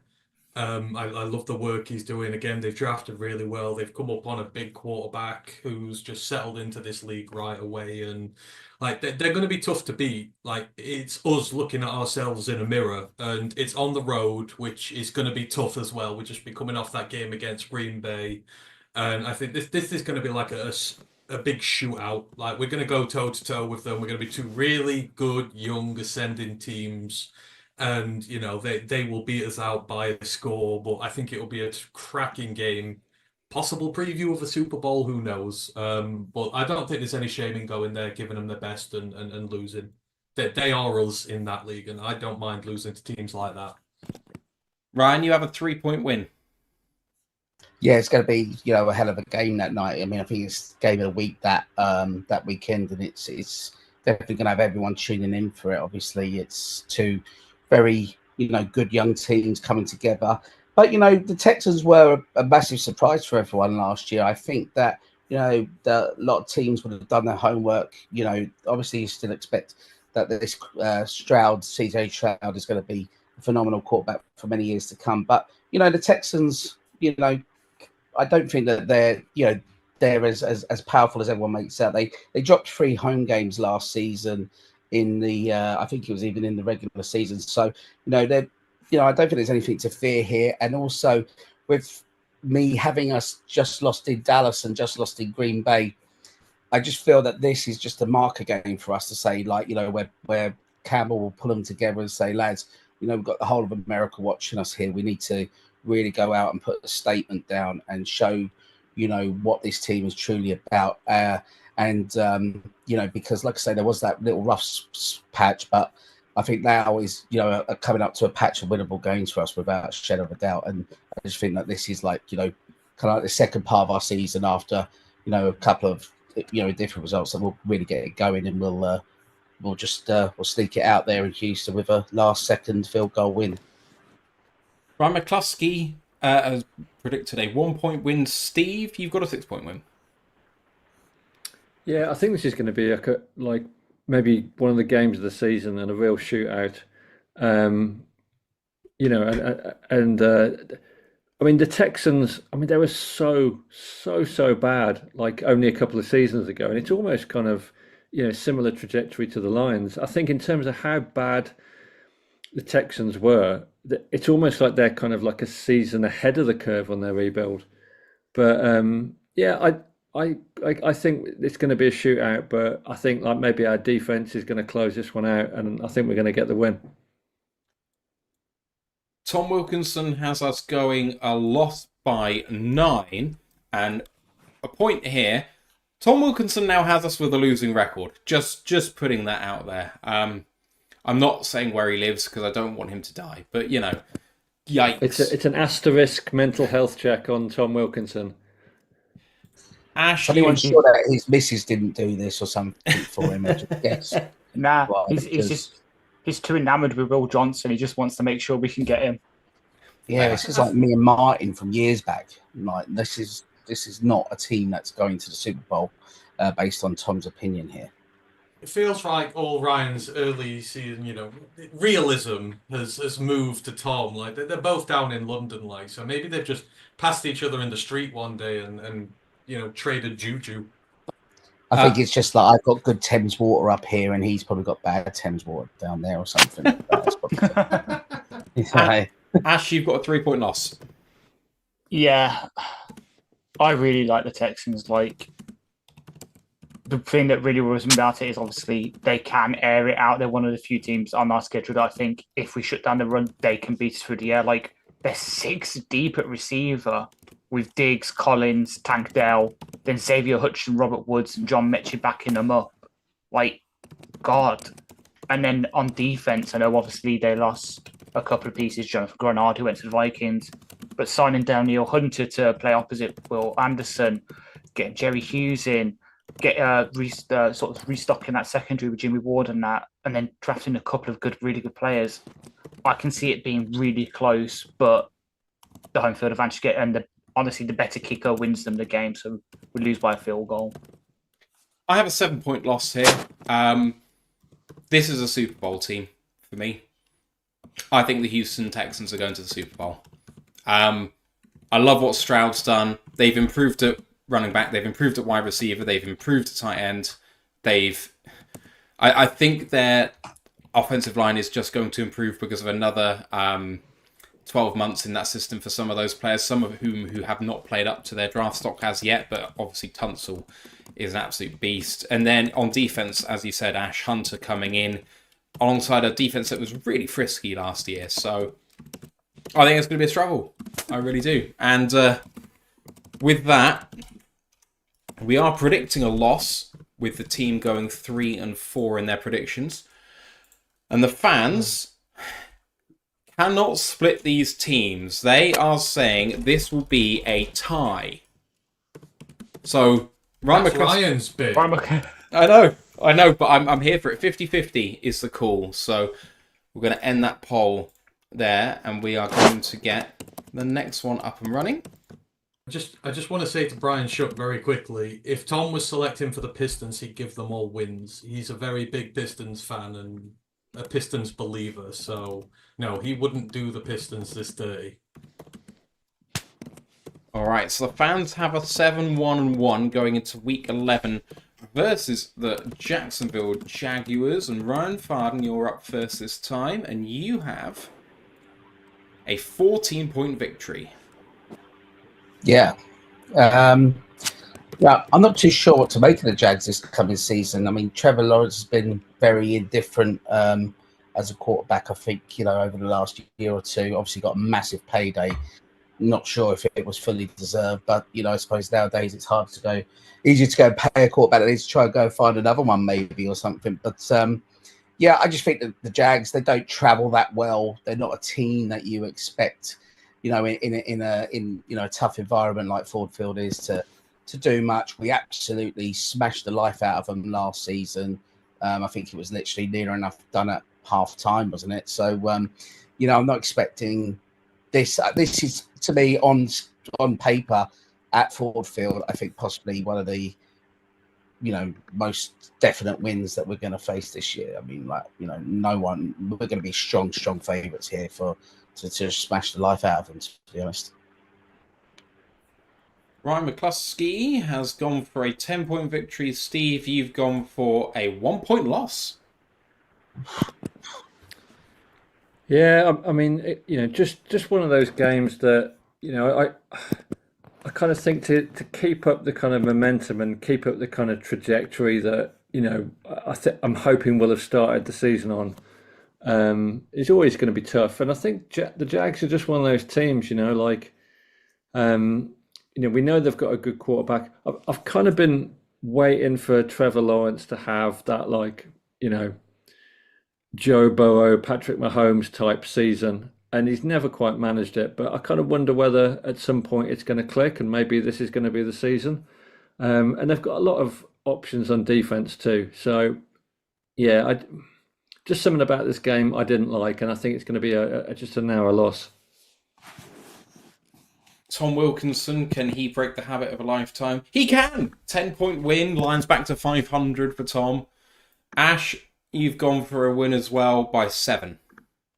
Yeah, T-Law can do it, but there's lost arguably his best weapon in Calvin Ridley. Brian Thomas Jr., he's good, don't get me wrong, but he's not Calvin Ridley level just yet.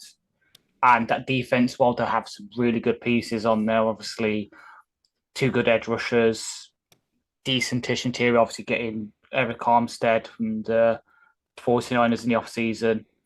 It's that secondary for me. Can you really trust Ronald Darby and Tyson Campbell as your outside corners with Darnell Savage, a flop from Green Bay, who was so bad in their secondary that even they didn't want to keep him around? Can you really trust them against J-Mo, Amon-Ra, Laporta, and whoever's playing X that week? Not for me. So again, it's one of them where we just grind it out.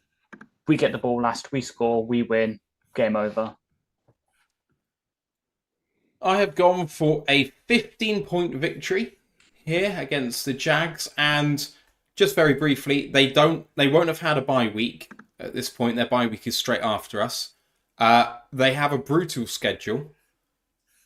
This victory will see Doug Peterson fired in their bye week. They will be the lowest team in the NFL by this time, and we'll see a rebound after Peterson is fired. He will be, after this game, they will be 2-9 after this result. So it will be a brutal season for them. So there we go. And big chat. And you have a 10-point win. The Jags haven't beaten us since 2008.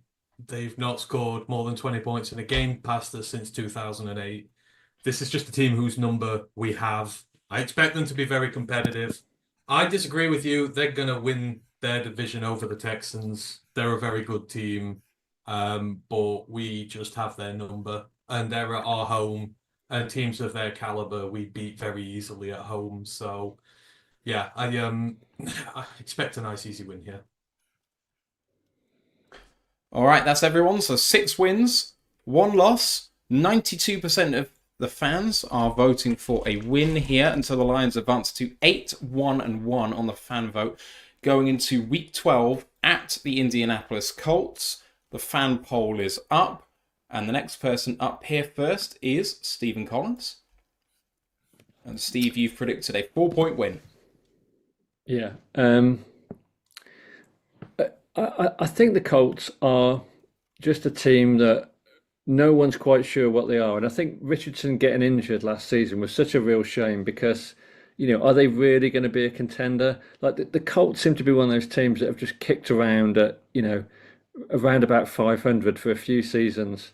So it's really hard to kind of predict how they're going to be because we don't really know what Anthony Richardson is yet. I've gone for the win. It's a bit of a 50-50 game. I kind of feel slightly less confident about this than some of the other more difficult choices, but I'm going to go for a Lions win. All right, Tom Wilkinson, God knows what he's put. It could be anything. 14-point victory. I feel like he's zigging when everyone else is zagging, if you know what I mean. That feels like he's being the ultimate contrarian. Ash, it's what he does. That's true. Ash, you've gone for a 10-point win.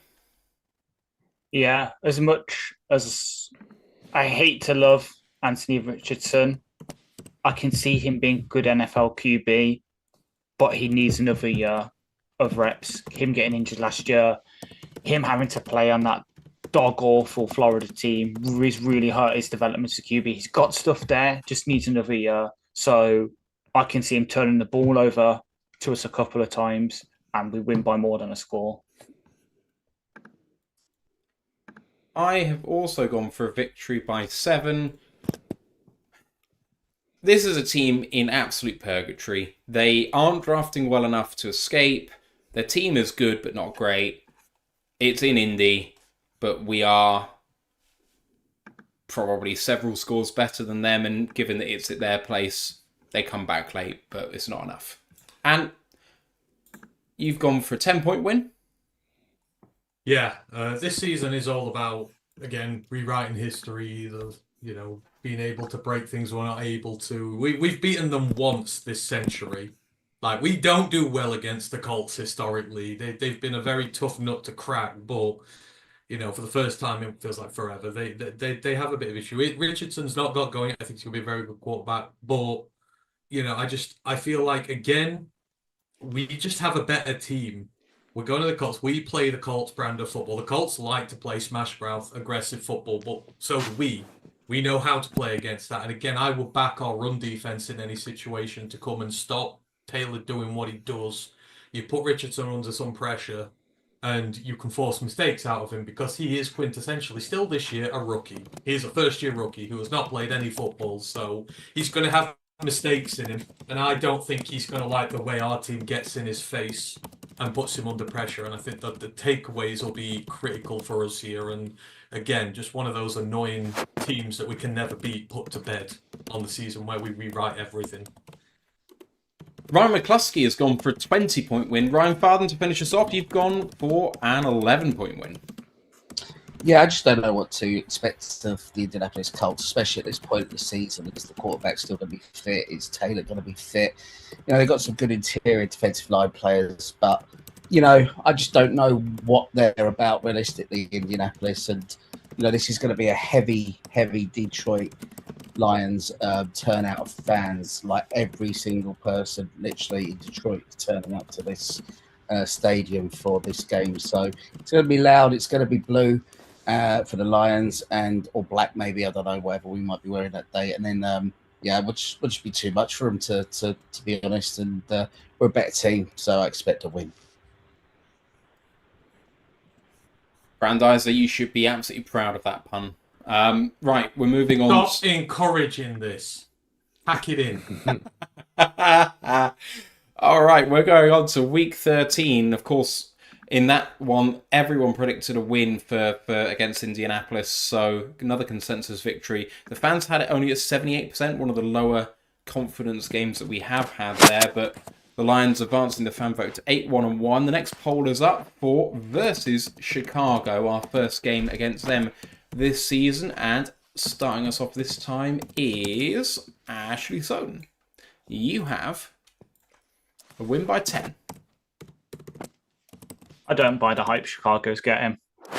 Caleb, he again, it's kind of like with AR. Can be a great QB. can see the flashes, but he's going to be running for his life behind a weak O-line. He's not going to have a run game by that point because DeAndre Swift will be back on IR again. And so he's going to have to run for his life, try and make some hero plays, and it's not going to work. And because it's at their place, I've given them a bit of respite and given them a sort of score back. But yeah, Icy is going in there, rolling to Soldier Field and making it Lions territory again. Is it fair to say when it comes to Chicago, for you, it's the bear market? Lol. Anyway, moving on. Yeah. Oh, man. Right. It's my turn. My turn to go here, and I have absolutely no idea what I've predicted. What have I predicted? I've gone for a win by 3.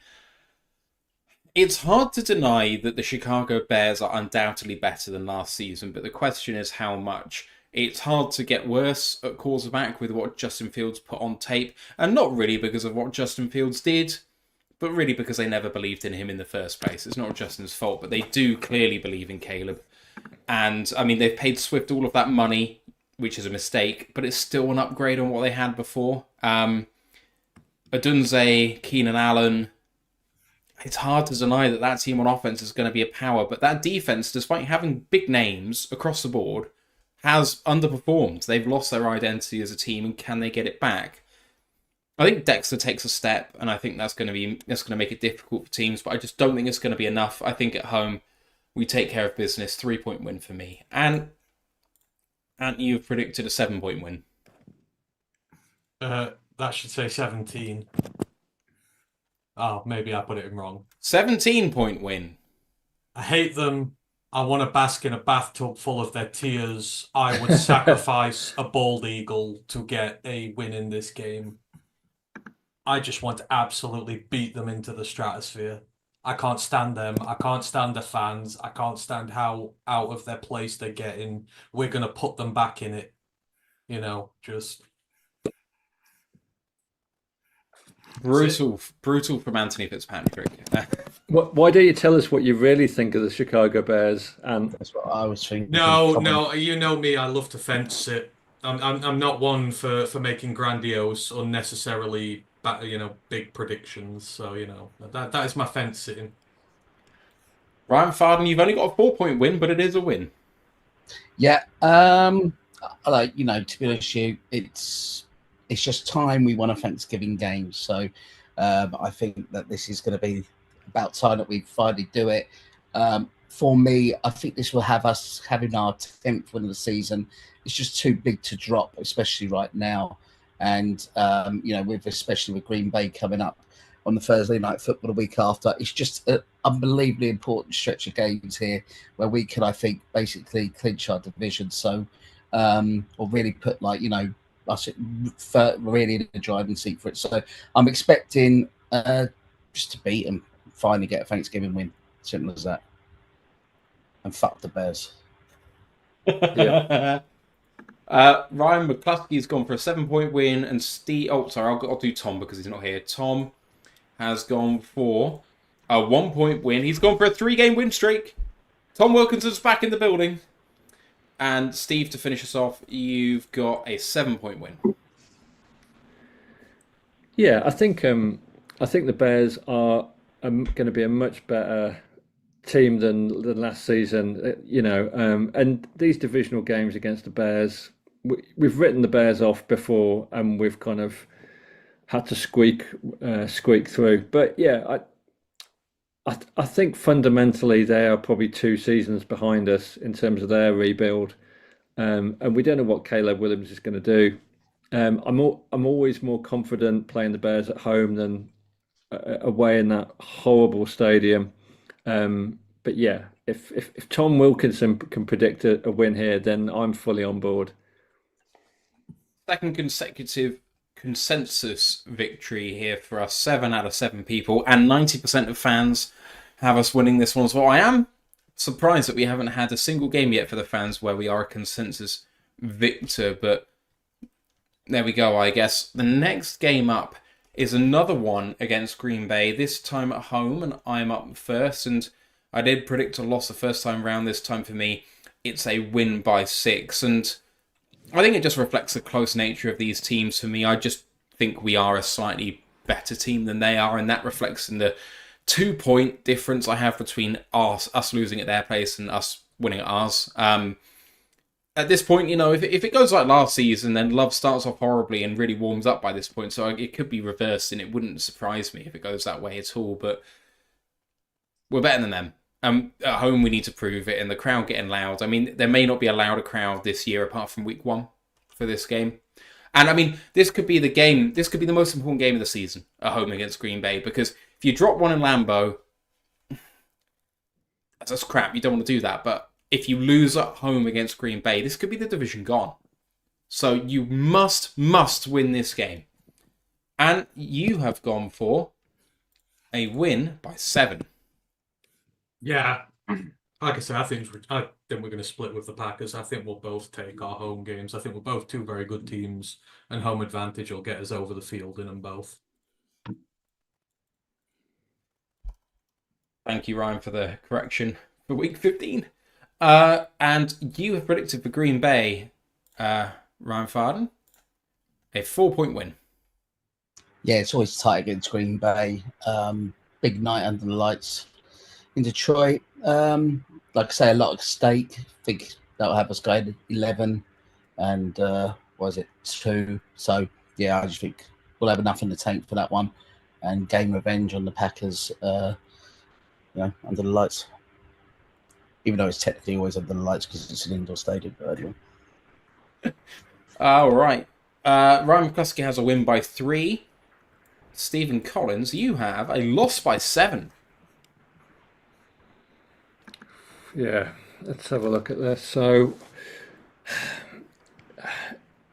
I mean, the thing with the Packers is you've always got you've got the weather, you've got the refs, you've got the shitty crowd, and now unfortunately we've got Jordan Love, and I still think out of the entire roster, our secondary is still a weakness. I think we've made some massive strides. Terry and Arnold, Rakestraw. We know we've got some talent, but I don't know. I just think this is one of those games where it's going to be our defense is going to struggle. And I've actually picked the Packers to beat us twice, but I still think we'll finish ahead of the Packers in the division. So riddle me that. That is weird, but your prerogative, sir. Tom has gone for a win by 4. It's a 4-game win streak. Someone check his temperature. And Ash, a win by 7 to finish us off. Yeah, as I said, with the game at Lambeau, it's a field goal difference here where it's our own sort of home field turf. They've got to come to us. We're both coming off Thanksgiving games the Thursday before. We're obviously much more used to it than they are since we do it every year. That might be the little edge, the fact that we've got that bit of experience, know how to nurse those injuries and such. And yeah, we get the win. All right, 6 out of 7 for us there. So another dub to chalk up, and the fans have gone for a win as well. So we go into week 15, which I've been corrected. Thank you again. It is versus Buffalo, so it's in Detroit, and the fans have us going 11-1-1 into this game. The poll is now up, and you are back up first, and you have a win by 3. Yeah. We've shown at home that we can compete with Buffalo. Like, the reason we didn't beat them before again was our secondary weren't able to hold on to late leads. We had issues there. I think we've now countered that. And I just don't think the Bills are that good a team. I think they've passed their home. They've missed their window. They've still got Josh Allen, so of course they're going to be able to do plenty, but we've invested heavily in our secondary. And by this point in the season, Terry and Arnold's going to be on pace for Defensive Rookie of the Year. Branch is going to be balling out. All these guys are going to be playing really well. And I think this is the game where if they haven't at this point, they will really announce themselves as one of the better units going. So say it's going to take time for them, but they'll have a lot of practice in by this point. I think Josh, he's very prone to turnovers, and it'll help us in a close game beat the Bills. But we should have done it once already with a worse team. We're better now, they're not. We win. Ryan Farden, you're next up. You have put a win by 11. Yeah, this probably was a little bit, I struggle with this one probably, more than more other games, but I'm not quite sure, what the Bills will be, this year either. Like Ant said, I think the window is probably most likely closed. I'm not expecting them to win their division. I think they'll probably even come third in that. And yeah, I just think that, there's it's just a game that we should win. I think that, if you're talking about getting going against the teams, strengths and everything like that, we're just miles ahead of them. Not sure what they've got a receiver for this year come in as well. I know they've got a few rookies and stuff like that come in, but I just expect it to be too much for Buffalo, and I think we'll end up, doing a job on them basically. Too much on defense as well. Yeah. Ryan McCluskey has a loss by 1. Steve, you have a loss by 3. Yeah, I think the Bills, even Stephon Diggs isn't going to be there. But, I still think the Bills are a well-coached outfit. I think they're strong on offense and defense. And I think by this stage of the season, maybe like injuries are starting to stack up. So, yeah, I think we're going to drop a tight one here. Tom has gone for a win by 3. He's predicted 5 in a row. This is getting out of hand. Ash, you've predicted a loss by 3. Yeah. They've lost Stephon Diggs, but they've replaced him with arguably, in my not so humble and not at all biased opinion, one of the steals of the draft by drafting Keon Coleman to slot right in there and sort out that issue for them. But this is also a reverse jinx because this game's happening on a very special day for me, and I want to reverse jinx it. I want a birthday present from the Buffalo Bills in a win. So reverse jinx it with the predictions. Either I win on this, or I get a nice win and I can drink happily. Just before I give my pick here, I just want to thank David of Rhymeford on Twitch for subscribing at Tier 1 for his 30th month in a row. Thank you very much, David. Amazing stuff. To round off this game, I have a 1-point victory to give us a 4-3 split in favour of a win. And for me, we're going up against one of the most strong-willed quarterbacks, and he's a sort of enigma. I mean, everyone knows, if you're a fan of this show, how much I like Josh Allen. They've lost a lot on this team, and I agree with the panel that their window is closed. But Allen is going to keep any team in a game. He is a force to be reckoned with, up there, I think, with, by the time he gets later on in his career, someone like Tom Brady, I think, is going to be a sort of, in terms of late in the game, ball in hand, down by less than 1 score, you don't want to go up against this guy. I feel like he just drags wins out of nowhere. Unfortunately for them, we're going to be 9 points ahead, or 10 points ahead, or whatever you need, so that we eke out a 1-point victory here and actually not have to worry about it too much with the final drive happening, because they're going to have to onside kick it to try and get the ball back with seconds remaining, and we'll recover. So my prediction for that one, with 4-3, it means that we have predicted a consensus win here. And the fan vote, come on guys, really?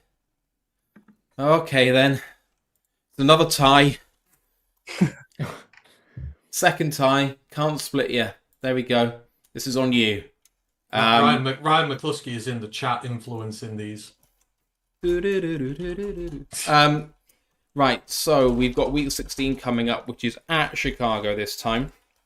The fans have the lines 11, 1, and 2. And the poll is now live. And Ryan Farden, you're up first. And you may not believe in the Bears as a project necessarily, but you have a loss here by 11. Yeah, I don't, I just don't think it's a tough place to go. It's December, lightly cold. We don't play many outside games this season. trying to even see how many are outside. Probably Arizona will probably be outside. I think this is our first one in a long time. So I think the conditions could play a part here. Obviously, just a tough place to go. I think we'll already have our Division 1, believe it or not, by then. So I'm not too concerned. And I just think we're just going to drop this one, lads, unfortunately. Sorry to bring a good run for myself there to an end. Yeah, you had 6 in a row wins, which I think is the longest streak. Oh, no, Ant had 7 wins in a row to start, so not quite there. But, right, it's time for Mr. McCluskey. He's gone for a 3-point win. Next up is Mr. Stephen Collins, and you have a 2-point win. Yeah. I think if we, in terms of our schedule, we need to beat the Bears twice. And I'm confident that we can.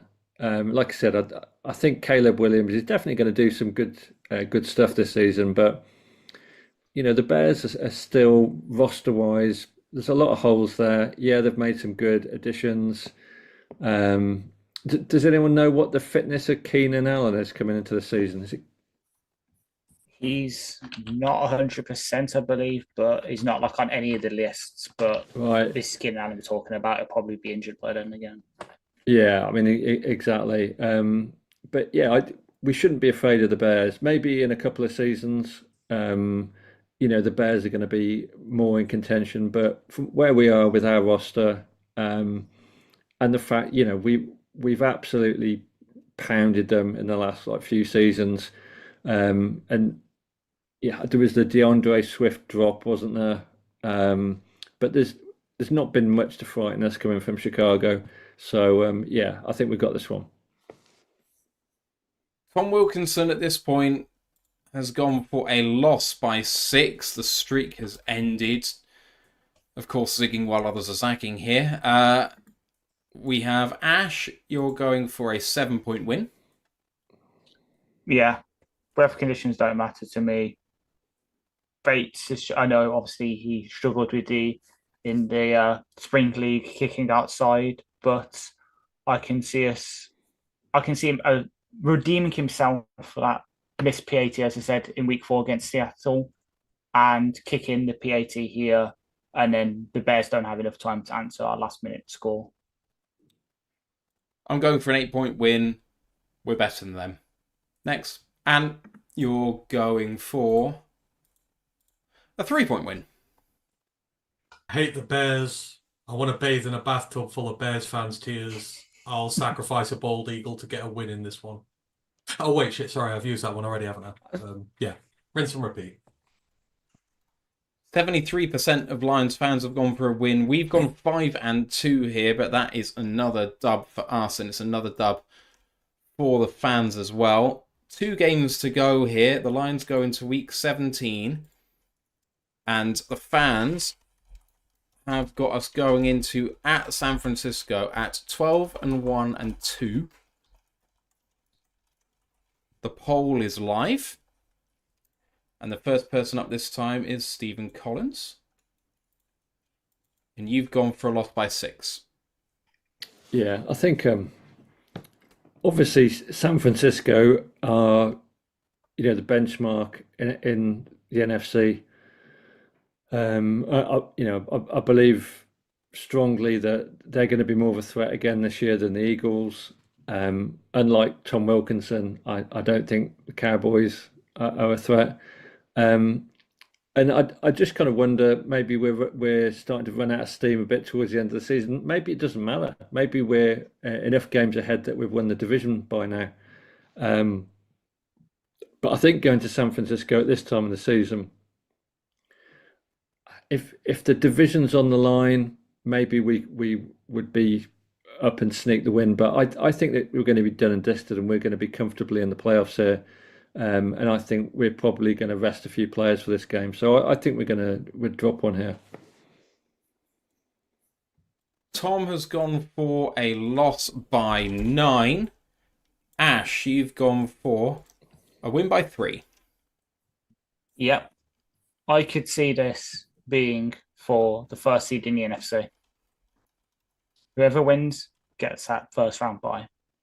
And like I said last week, well, literally with the game before, Jake Bates is on a bit of a run for me now. And it's the battle of sort of Michigan homer kickers. And in that, we win. Last second field goal. Dan Campbell redeems himself in inverted commas to the outside media, kicks a last second field goal, and we win. I'm not gonna lie, I don't like the amount of last second field goal wins we're having this season. Like, I don't know if my heart is I don't know if my heart is capable. I've also got a win by 3 here. They're not as good as last season's San Francisco 49ers. And they'll win their division, but it's going to be closer than they would like to think. Their window is closing. And they're pissing off their own players, and that's going to hurt their chemistry. I actually think that this team is going to start off pretty well. But I think they're going to look like the Eagles of last year, starting off with maybe like, I don't know, I mean, I think the Eagles went like 8, 9, 10, and 0 or whatever it was, and then lost 6 of their last 7 games. And it wouldn't surprise me if San Francisco do exactly the same en route to a wildcard loss. Wouldn't surprise me at all. And you're going for a loss by 7. Yeah, so like this team is defined by its peaks and its troughs. You know, it encounters a wall, it takes a step back, and then it eventually moves up to the next ring. The last rung we have to deal with is the 49ers. Obviously, we've hit the wall this year just before the championship game. I think it's going to go. We go through the season really well. We go there again. We lose again. And then, you know, that is, oh God, can the team do this and that? I don't think the 49ers are going to be in the hunt. I think they're going to be going through as like a 6th, 7th seed. I then play this out where they get to come to us in the NFC Championship game this time. And at the 3rd time of asking, this team that when it gets knocked down finds a way to win, eventually does it. And our fairy tale comes full circle, and we finally do it. But it requires one more loss at the 49ers for it to really hit home. But we will beat them at Ford Field. We'll be the 1 seed. Ryan McCluskey went for a loss by 10. Ryan Farden, you're finishing us up on this one. You have a loss by 10 as well. Yeah, just a super tough place to go. I think, like I mentioned already before, I think that we'll already have won our division by now. A few banged up players, you know, and just, you know, just a tough place to go. I think San Francisco will need the win as well. So, you know, I'm just not expecting it to go. You know, I think that we'll meet them again, definitely. I think this time they'll come through Detroit, and obviously we'll take them out there. I'm not a big Purdy fan, but I just think that they'll need this one. San Francisco will be a little bit banged up, and I think they may just have a little bit too much for us on that night. But, you know, I'm not concerned about us going on a little bit of a bad run here or anything like that. I think that we'll be ready and healthy for the playoffs after the final, you know, regular season game. So just one that will dust off, and we'll use it as you know, motivation for them when we get them in the playoffs at Ford Field. Final game then of the regular season is Week 18 versus Minnesota. That previous game at San Francisco, the boys voted 2-5, which means a loss, but the fans pulled it out at the last minute, 56% in favour of a win. So we take another dub there and advance to 13-1-2 going into Week 18 versus Minnesota. And Ash, you're starting off this final game, and you are going for a victory by 7. We'll rest a couple of players, but it doesn't matter. Our depth at certain positions, yeah, it's weak. Offensive line, for instance. But with a bit of bedding in, some of the rookies will be enough to will have enough to take up the slack. For example, Varkey, I could see him just going off against Minnesota's linebackers. I love Blake Cashman a bit. He's not the best in coverage. Just Texas route with Varkey, get a couple of touchdowns, and then you pull Jared at halftime after he hits JMO for another deep touchdown like he did on his first ever game against the Vikings. And then Hendon goes riot in the second half against their tired defense. So I think this game is going to be competitive because Minnesota wants to play spoiler. I don't think we'll have locked up the 1 seed at this point, so I think we'll need this one. And Minnesota will feel that, but I just think we are a better team than they are. And so we're going to win by 6. And you've gone for, wait for it, a loss by 3. Yeah, we'll be resting everybody. Because let's not forget, we've got a very early bye. And I know even as a 1 seed, we'll get a week off, but I think we're going to need to rest players, give them a few weeks, let this team recover, get them ready for the push forward. So I just think via that logic, I just don't think we're going to be at full strength. The Vikings will maybe still be playing for an outside, so I don't know, but kind of like we did in our first year where we beat them and we played spoiler with them, but I think we'll have locked the 1 seed up. We'll be resting guys, we'll lose, and I don't think it'll matter one bit because we'll need the break. Many thanks to Jeff Hurley in YouTube for the $10 super sticker. Appreciate you, Jeff. Thank you very, very much indeed. The greatest Patreon we have in terms of dollars contributed to the show, so thank you. Much appreciated. Ryan Farden, you've gone for a win by 21. Yeah, God, I mean, I might have been getting a bit drunk at this time of the evening yesterday when I was doing this, but no, I think Minnesota will be on the beach. I think they'll be beaten up. You know, even though I'm not expecting much from them this year, that they will always play hard for that head coach. You know, we've seen that, you know, especially last season when they picked up quite a few injuries in important positions. But, you know, I just think, you know, what is it? Is it New Year's Eve that day? No one wants to go into the off-season getting beaten up, injured. The Lions would have wrapped up the division. I think it could be, you know, just a routine day at the office, to be honest with you. And I do expect it to be quite comfortable. So seeing it a little bit different to you guys on this occasion. But, yeah, I'm not worried about this one. I think, you know, it might even come with the number 1 seed as well. McCluskey has a win by 7. Tom Wilkinson now in the chat. So if you have any takes on that early season run for Tom Wilkinson, you know where he is. He's gone for a win by 13 to round out the season. And finally, Steve, you've gone for a win as well by 6. 250 yards throwing and 2 touchdowns from Hendon Hooker. Big chat. Big chat from Steve. Big chat. The last fan poll is done. 92% in favour of a win in this game, advancing for the fans to 14, 1 and 2. So a heck of a run there by the fans, but maybe not as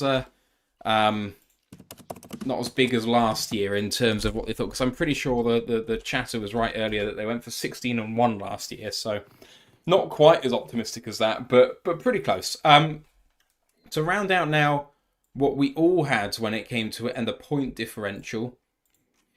And you've gone for 13 and 4 with a 95-point differential. Ryan Farden's gone for a 13 wins as well with 97-point differential. Ryan McCluskey, 12 wins, 72-point differential. Steve, 11 wins, 47-point differential. Tom Wilkinson, 10 wins with a 44-point differential. Ash, you've got 13 wins with a 75-point differential. And for the second straight season, I did make a late change. I am the most optimistic of the panel with a 14-win season and a 73-point differential. The average consensus of us all is a 13 and 4 season. I need to pop off for a couple of minutes, but I would appreciate it if you guys could talk about the season in store, what you've predicted, and, you know, how you're going to feel about it, and, you know, what comes. Let's have a little chat and take us away, my man. I just want to see Steve, you know, talk to Tom in the chat. You know, Tom, tell him how you feel, Steve, about like your predictions he's made.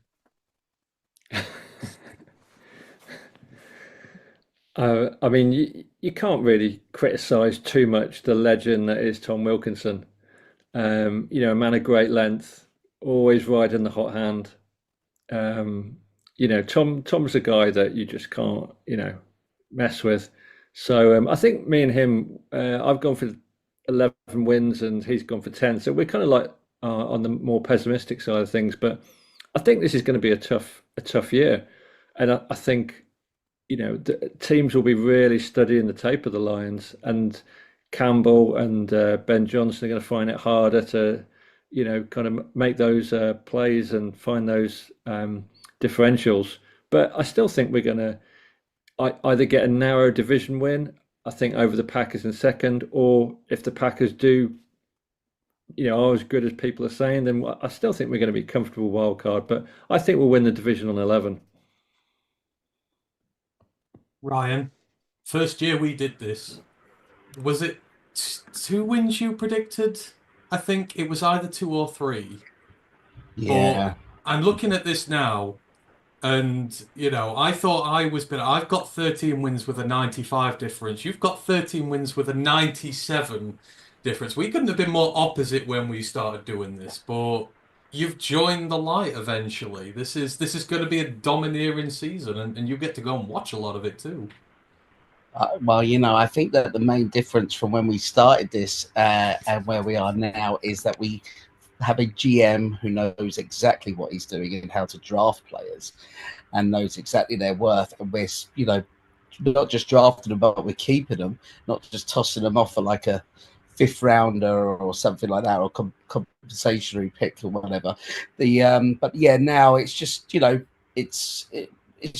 we're just ready, aren't we? We're a team that can go and win the whole goddamn thing. So, it's been built up. I feel there's still a lot of growth to be done with the team. I see we're nowhere near our ceiling yet. But I would say one little thing, maybe as I'm looking at it on the TV screen here, that a lot of us do have a lot of games by one score. Do you know what I mean? So I think, unfortunately, it's that dreaded word injuries and stuff like that. But every team in the NFL could say that. So I just think it's going to come down to, how lucky and how healthy we stay during the year. But, I think it could be more than 13 wins.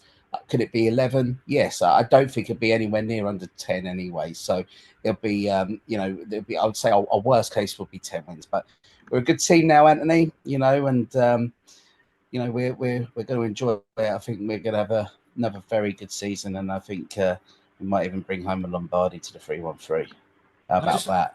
I just love how far we've got. Like, people say, gotta pump the brakes and everything, but like when we were bad, they don't go, oh, you've been too negative. They're like, be as bad as you want to be, and we're a good team now, so we can be as good as we want to be. And like last year, 12 was, I think a lot of us had 12. We got 12. We're realistic here. Like we've realistically gone through the phases 3 years in a row. Ash, you're in the 13 club with us as well. 13 seems to be the magic number this year. We're going place. We're getting there. Exactly, yeah. Like, it's that, as you say, it's a steady progression. Last year, we got nearly there. We proved on obviously the year before, we just missed. We got nearly there again. That 8 minutes of madness. It's all a learning experience. And this time, yeah, we'll still lose games. Everyone loses games in the league. Look at, I hate to say it, but obviously last year, the eventual Super Bowl winners, they lost to us week 1. Teams can lose games from the wildest things, from asterisk losses because you don't have Chris Jones, to referees not knowing which players reporting eligible. Wide range of things can cost you games, but we're at that point now where we've got the coaches, we've got the players, we've got the overall people we need to overcome pretty much anything that happens, aside from, I'm touching everything, all the anti-jinxes. An injury to Jared Goff probably will curtail any progress this season, but God forbid if that ever happens. But if we can keep him upright for 16 of the 17 games, maybe we can afford him missing one for, I don't know, an AC joint sprain or something. We can weather the storm, probably get the first seed in the NFC, because this San Francisco 49ers have a touch stretch where they have to face I think it's KC, and then straight on afterwards they have to face the Rams at the stadium. we can do it. We can eventually get to that Lombardi, and if it does, I don't care. My bank account's getting drained. I'm over there again, and we're celebrating in a even bigger party than it was in the 3-1-3 this year. Can I just say one thing as well? It's like about Ford Field. Like, you know, no away fan is going to be able to realistically get a ticket there this season because no home fans realistically really want to sell them. And it's just, you know, it's so loud. You know, them playoff games were ridiculous. I mean, it's some of the loudest atmospheres I've ever heard in my life. And that's another major plus for the team. You know, like, you know, everyone is pulling in the same direction for this organisation now. There's, you know, very little negativity out there regarding us, and we're a team that no one wants to play anymore, especially in our back garden. So, you know, everyone knows they're in for a right fight when they come to Detroit. You've been to a lot of these grounds, right? Would you say ours is the biggest equalizer of them all when it's loud and it's like, because you all have been to a lot of grounds, I guess, but it feels like ours is a bigger equalizer than anywhere else. Oh, without a doubt, yeah. I mean, I think Sean McVay in the off season was talking about how loud the atmosphere was on that in the game against the Rams, and you know, obviously, you know, it's still going to be tight games and everything like that, but it can honestly upset, you know, things. We had a sold out game for the Steelers the other day, and I think, what was it, 3 false start penalties or something like that, you know, by you know, because of most likely the crowd noise there for a bloody pre-season game. So, like you say, I mean, it's definitely a factor because I was at Arrowhead last year and it was a load of Lions fans there. But I tell you what, that place is unbelievably loud as well. It's like literally having your ear next to a jet engine. It's unbelievable. But Ford Field, you know, in the playoffs is equally as loud, and it's just chalk and cheese from when you were going over there, seeing them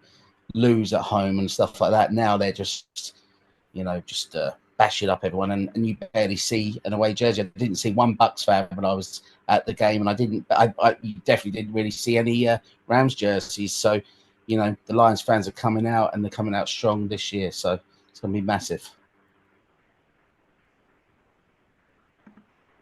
I'll give it back to you, Matt. You're back. So. Yeah, I mean, just for me, 14 wins. But I think that Week 18 game is going to be important because I think the Atlanta Falcons are still going to be in it at that point. That's who I think is going to be up against us for the 1 seed. I don't think it's going to be San Francisco. But our evolution has gone from strength to strength. The only thing that can derail us at this point for me is injuries. I think Goff is going to go from strength to strength. And I really believe in the team that we've drafted this season. So God help anyone who plays us. You're going into every game this season thinking you can win it. Not just in a sort of every NFL team has to think they can win it, otherwise why are you turning up? Like, legitimately, we should consider ourselves to be 50-50 at worst with every single team that we have this year. We're better than all of them, really. So, going with that mentality, let's see what happens. One extra thing that we all predicted was the division winners. And so I just want to show everyone that now, if I can, without screwing up being able to see everything else, which apparently is difficult for me to do. There we go. So, and you said, what the fuck, Tom, for the NFC North division winner. We'll get to Tom in just a moment. But we all had Detroit winning the NFC North, apart from Tom Wilkinson in the chat, not here to defend himself, who has Green Bay winning the NFC North. What do we think of Tom, boys? That's why I put what the fuck Tom in mine. It's you better be putting a massive bet on the Packers, and you'll be paying for a nice, lovely party for us if that happens, because I can see no other motivations for you doing that to us. It must be a reverse jinx like you were doing with your birthday, but there we go. For the NFC South, we've got a split between Atlanta and Tampa. We've got Atlanta for Ant, Steve, Tom, and myself, and Tampa for Ryan Farden, Ryan McCluskey, and Ashley Soden. Strikes me as a competitive division, boys. I mean, one of the more interesting in football, just basically because no one's really elevated themselves above any other, and none of them are... Last season, it was like a division of bad teams, whereas it feels like Atlanta, well, they should have been better last season, but potentially are ascending. Tampa were, they went toe-to-toe with us up until the final drive last season in the Brummer divisional round, so they're up there, and New Orleans are going to be about it, and then, the only way is up for Carolina, but it's not a bad division in football this year. Put it this way, after Tampa's opener, their schedule, at us, versus Philly, consecutive road NFC games to the Falcons and the Saints, versus Baltimore, at the Chiefs, Atlanta at home, San Francisco at home. You're saying Tampa could be like 2-7. I'm saying that first half of the season could potentially destroy them. That is rough. That is dog rough. That is, rougher than Tom's prediction for us. So, I just think the Falcons have got the easier schedule this year, and it's going to be tight. It's probably going to be a game or two that wins it. So, yeah, that's rough for Tampa. Atlanta might have the easiest schedule. They have the far worse team, though. Like, you look at, aside from their first couple of ones, like they open up, one of their first couple of games is against the Chiefs. But you look at their roster, decent to show line, but when they're counting on Darnell Mooney as their wide receiver too. When they've got... Remember how well he did as Chicago Bears wide receiver 1 last season? Exactly. Kirk Cousins coming off an injury, and then Michael Penix Jr. at QB. Atlanta have got the easier schedule, but they've got the larger variation where they can easily just drop some games just because they just don't have the team for it. While Tampa, because they've kept more of the core together, they've lost their OC, who's going to be the Panthers head coach. They've just elevated their QB coach, Liam Cohen, up, and he should be able to steady the ship. So I think they've got the best ability. So yeah, they've got harder games, but I think I can trust them more right now than I can the Falcons, even though the Falcons arguably have the best safety room in the league with Jesse Bates and Simmons, man. And then obviously with number 3, Richie Grant. Don't do that. I mean, just for me, with me thinking they're up there, the same argument of the Lions are absolutely fine at wide receiver is almost the same argument for Atlanta. Okay, Mooney's number 2, but London's 1, Kyle Pitts is target 2, Bijan Robinson's target 3. So Mooney's target 4, even if he's wide receiver 2. So I just think that's fine. And they've got 2,000-yard rushing backs in their room, so... Yeah. Right, NFC East, boys, seems like it's a battle between Philadelphia and Dallas. Tom and Ash going Dallas and everyone else going Philly. It seems to be the same every season, but, Washington, obviously, you've got Jaden Daniels. The Giants have the ashes of a quarterback, potentially. It's going to be an interesting fight, that division, because it's always back and forth with them. They're all frauds, but Philly are the slightly least fraudulent. Yep. Moving on to AFC North, another split between Baltimore and Cincinnati. Cincinnati for Steve and Tom. And Baltimore... Why did I miss out the NFC West? Sorry, I'll do NFC West. We have Ant going Seattle and everyone else for San Francisco, so it really falls on me to go to Ant first. Why Seattle? Because I think the 49ers are sort of done. All the things that are going wrong with their players, I think they're going to have issues this year. Seattle, for me, is a young team who've drafted well. I know the quarterback is maybe mediocre, but I think they've got a really good young core. The Rams, I'm not too keen. And Seattle, crucially, have a better schedule than the other two because obviously the third place finished last year. So I look at how good their team is, the teams they're playing against. I can see them getting more wins than the two above them. I just think San Francisco's too easy at this point. They've got problems. If Trent Williams doesn't play, they got major problems. So and teams will figure them out eventually. Everybody gets figured out. Anyone with strong takes on this division? I get what Ant's saying, but I don't know if that's something you would like. If you're doing a betting accumulator on who's going to win the division, I think that's not one that you would put in. Do you know what I mean? I don't think you would put Seattle in to win that division. I think San Francisco is always a safe bet there for that one, personally. But and does know more about football than me. No, you get the record better than me. I'm an emotional guy. That doesn't work. You're a common sense guy. That always works.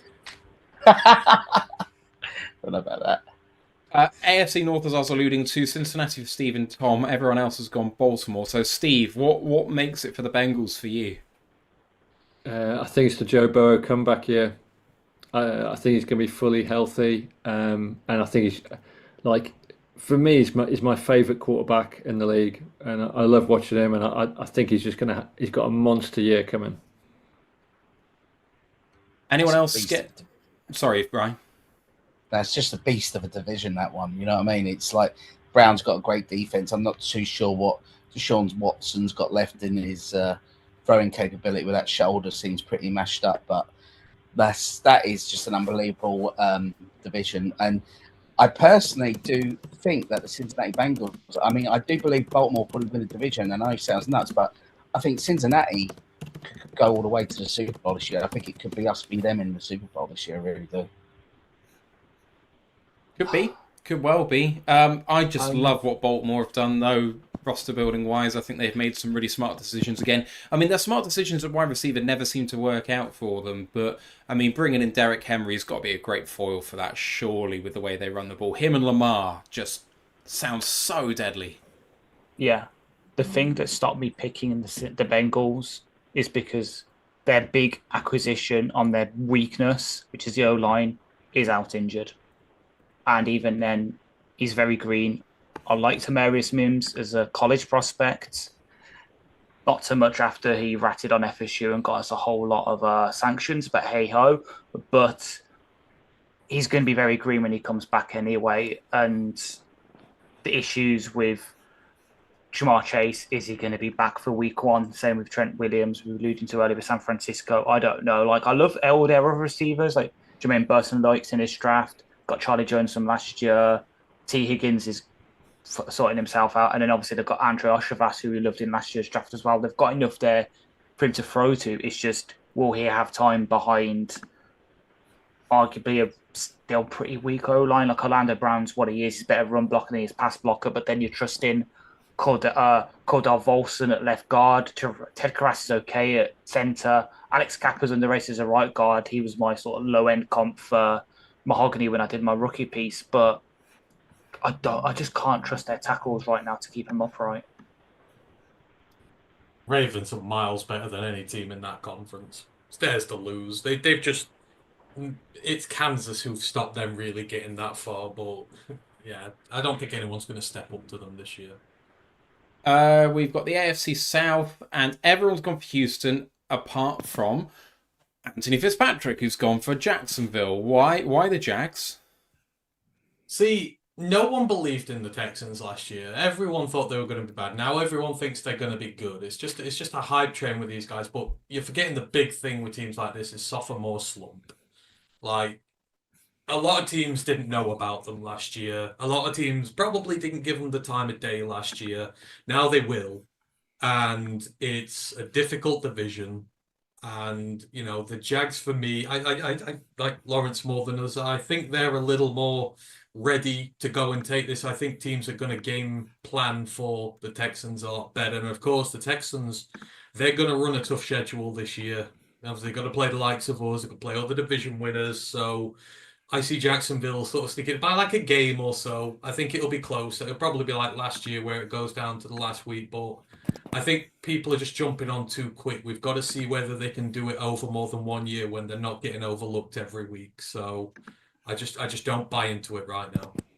I think I saw they're only evens to actually win their division. So, with the Jags being second. So, yeah, I mean, the surprise factor isn't there with them, but I do think that they've improved their defense as well this year. So, but I'd still fancy Houston for it, but the Jags could be one of those teams that spoil it. I give it 6 weeks until Stephon Diggs has toxified that locker room. 6 weeks? He's done it already.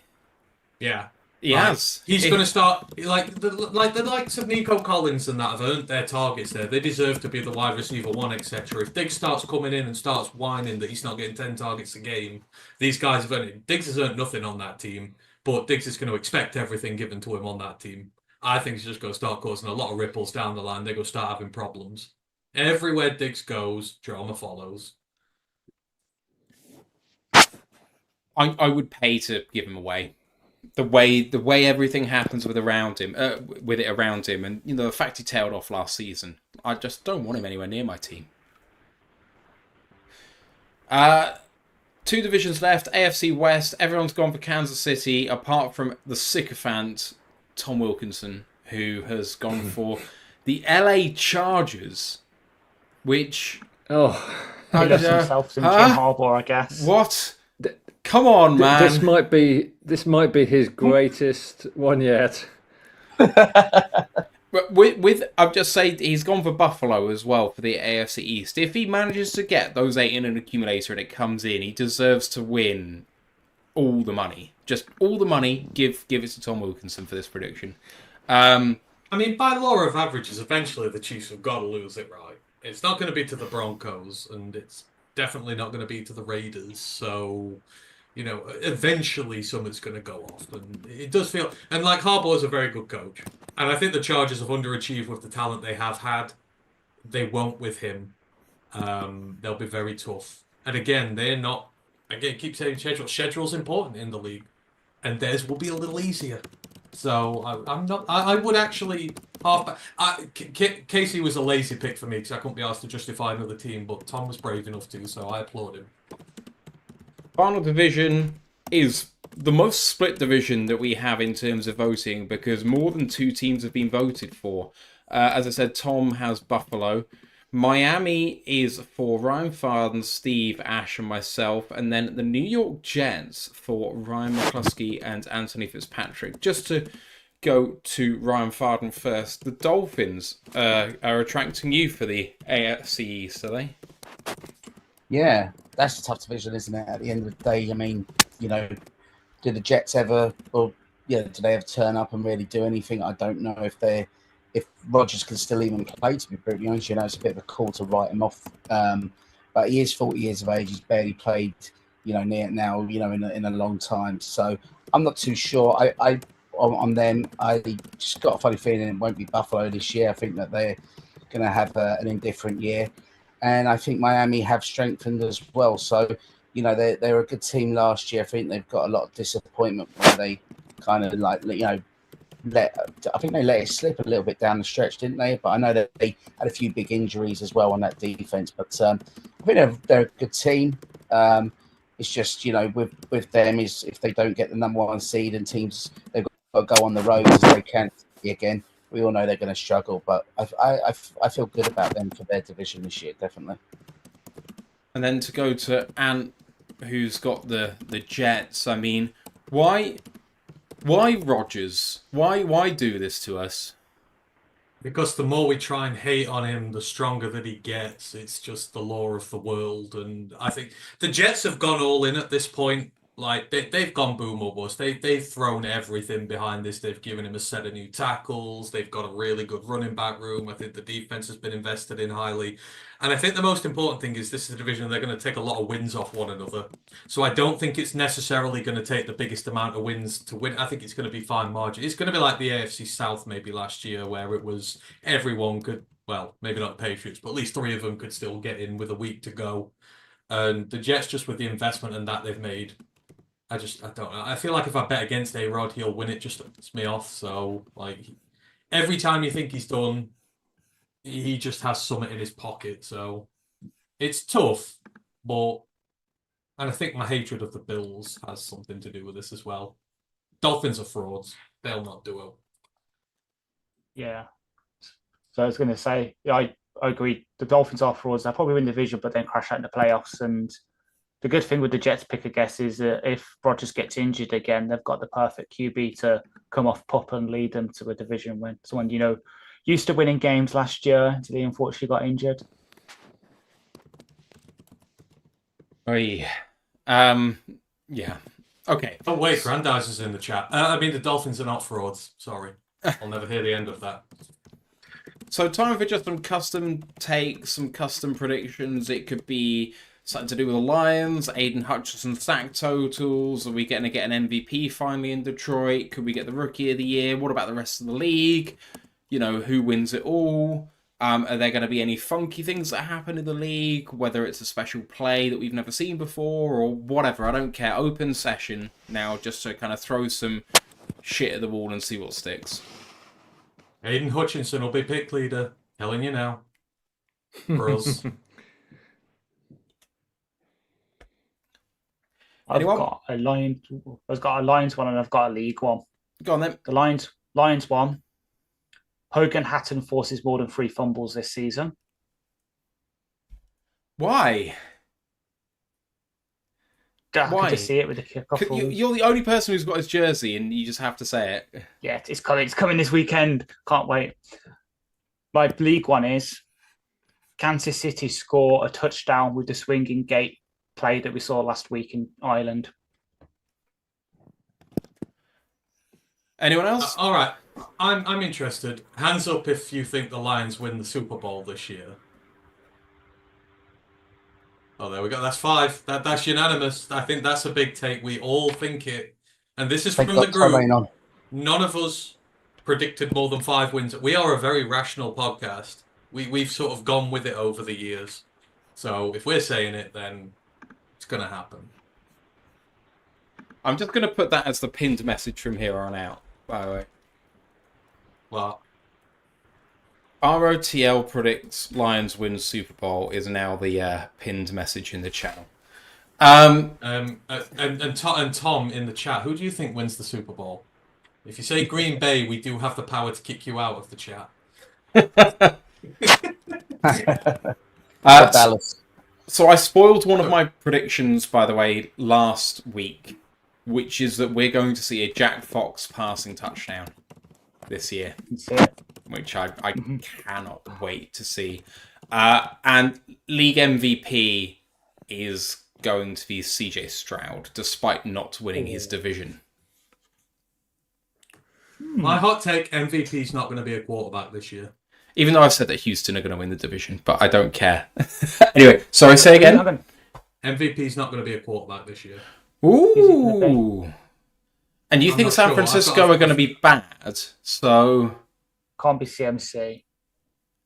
Oh, I know who it is. It's Brees Hall. Out of interest, we've all said the Lions are going to win the Super Bowl, but who against? Because I've gotten different vibes from people here today. Someone said Bengals. Who are we winning it against? Bengals. Ravens. Chiefs. Rub it in even more. Bengals. Ravens. Ravens are bottlers. Not one Chiefs. I said Chiefs to rub it in even more. Oh, did you? Oh, yeah, you did. Sorry. 2-1. The Ravens just they've just got that ability to just like bottle it in the big games. They have been for several years now. Yeah, I can see it that the Chiefs take out Baltimore and Cincinnati go to Arrowhead and take out the Chiefs. Big call. Then obviously in Super Bowl. It's a big call. Anyone else? Any more predictions? Any funky things that happen? Terry and Arnold, 5 interceptions. Arnold, Defensive Rookie of the Year. I'm putting that out there right now. Yeah, I think he's got to be my favourite. I have money on it at 10-1. Oh, give me a second. Want to see what the Patriots buyers. Can't get an Offensive Rookie of the Year, really, can we? Unless Varkey, No, it's just not going to happen for us, unfortunately, I don't think. Patriots turn to Drake May before Halloween. Oh. Jared Goff MVP. Ugh. Really? Really? Maybe. Really? Maybe. He'd need about 5,000 yards, but... I mean, if you said to me Super Bowl MVP, I could buy it. Someone in the chat said Khalif Raymond Super Bowl MVP, and I am here for it. Same. That'd be so good. Jake Bates Super Bowl MVP after kicking 4 field goals and a 12-9 win. Lions trade for Max. Ooh, I like that. I like that. But I would say Trey Hendrickson. Lions trade for a big time edge rusher. They're gonna do that. I'm not going to predict this person is going to win the award, but I'm going to say that he gets on the shortlist. Jack Campbell for Defensive Player of the Year. Ooh. I just think he's going to rack up. He's going to rack up the tackles on a winning team to the point where it's going to be like, well, we can't give it to a linebacker, even though it used to be a tackle award, which is why I think he's going to be in the running for it. I think he's going to make a massive step. Who do you boys think for comeback player of the year? Although I do want to give, I think we're all expecting something big from JMO this year, aren't we? 1,500 plus yards. I've already done that one. Over 1,500 yards for JMO. That'd be awesome. Comeback player is going to be Kirk. Yeah. It just feels so inevitable. I like Shane Smith in the chat. Panthers win 2 games. Oh, like number 1 overall pick in the draft then. Giants. Patriots. Patriots.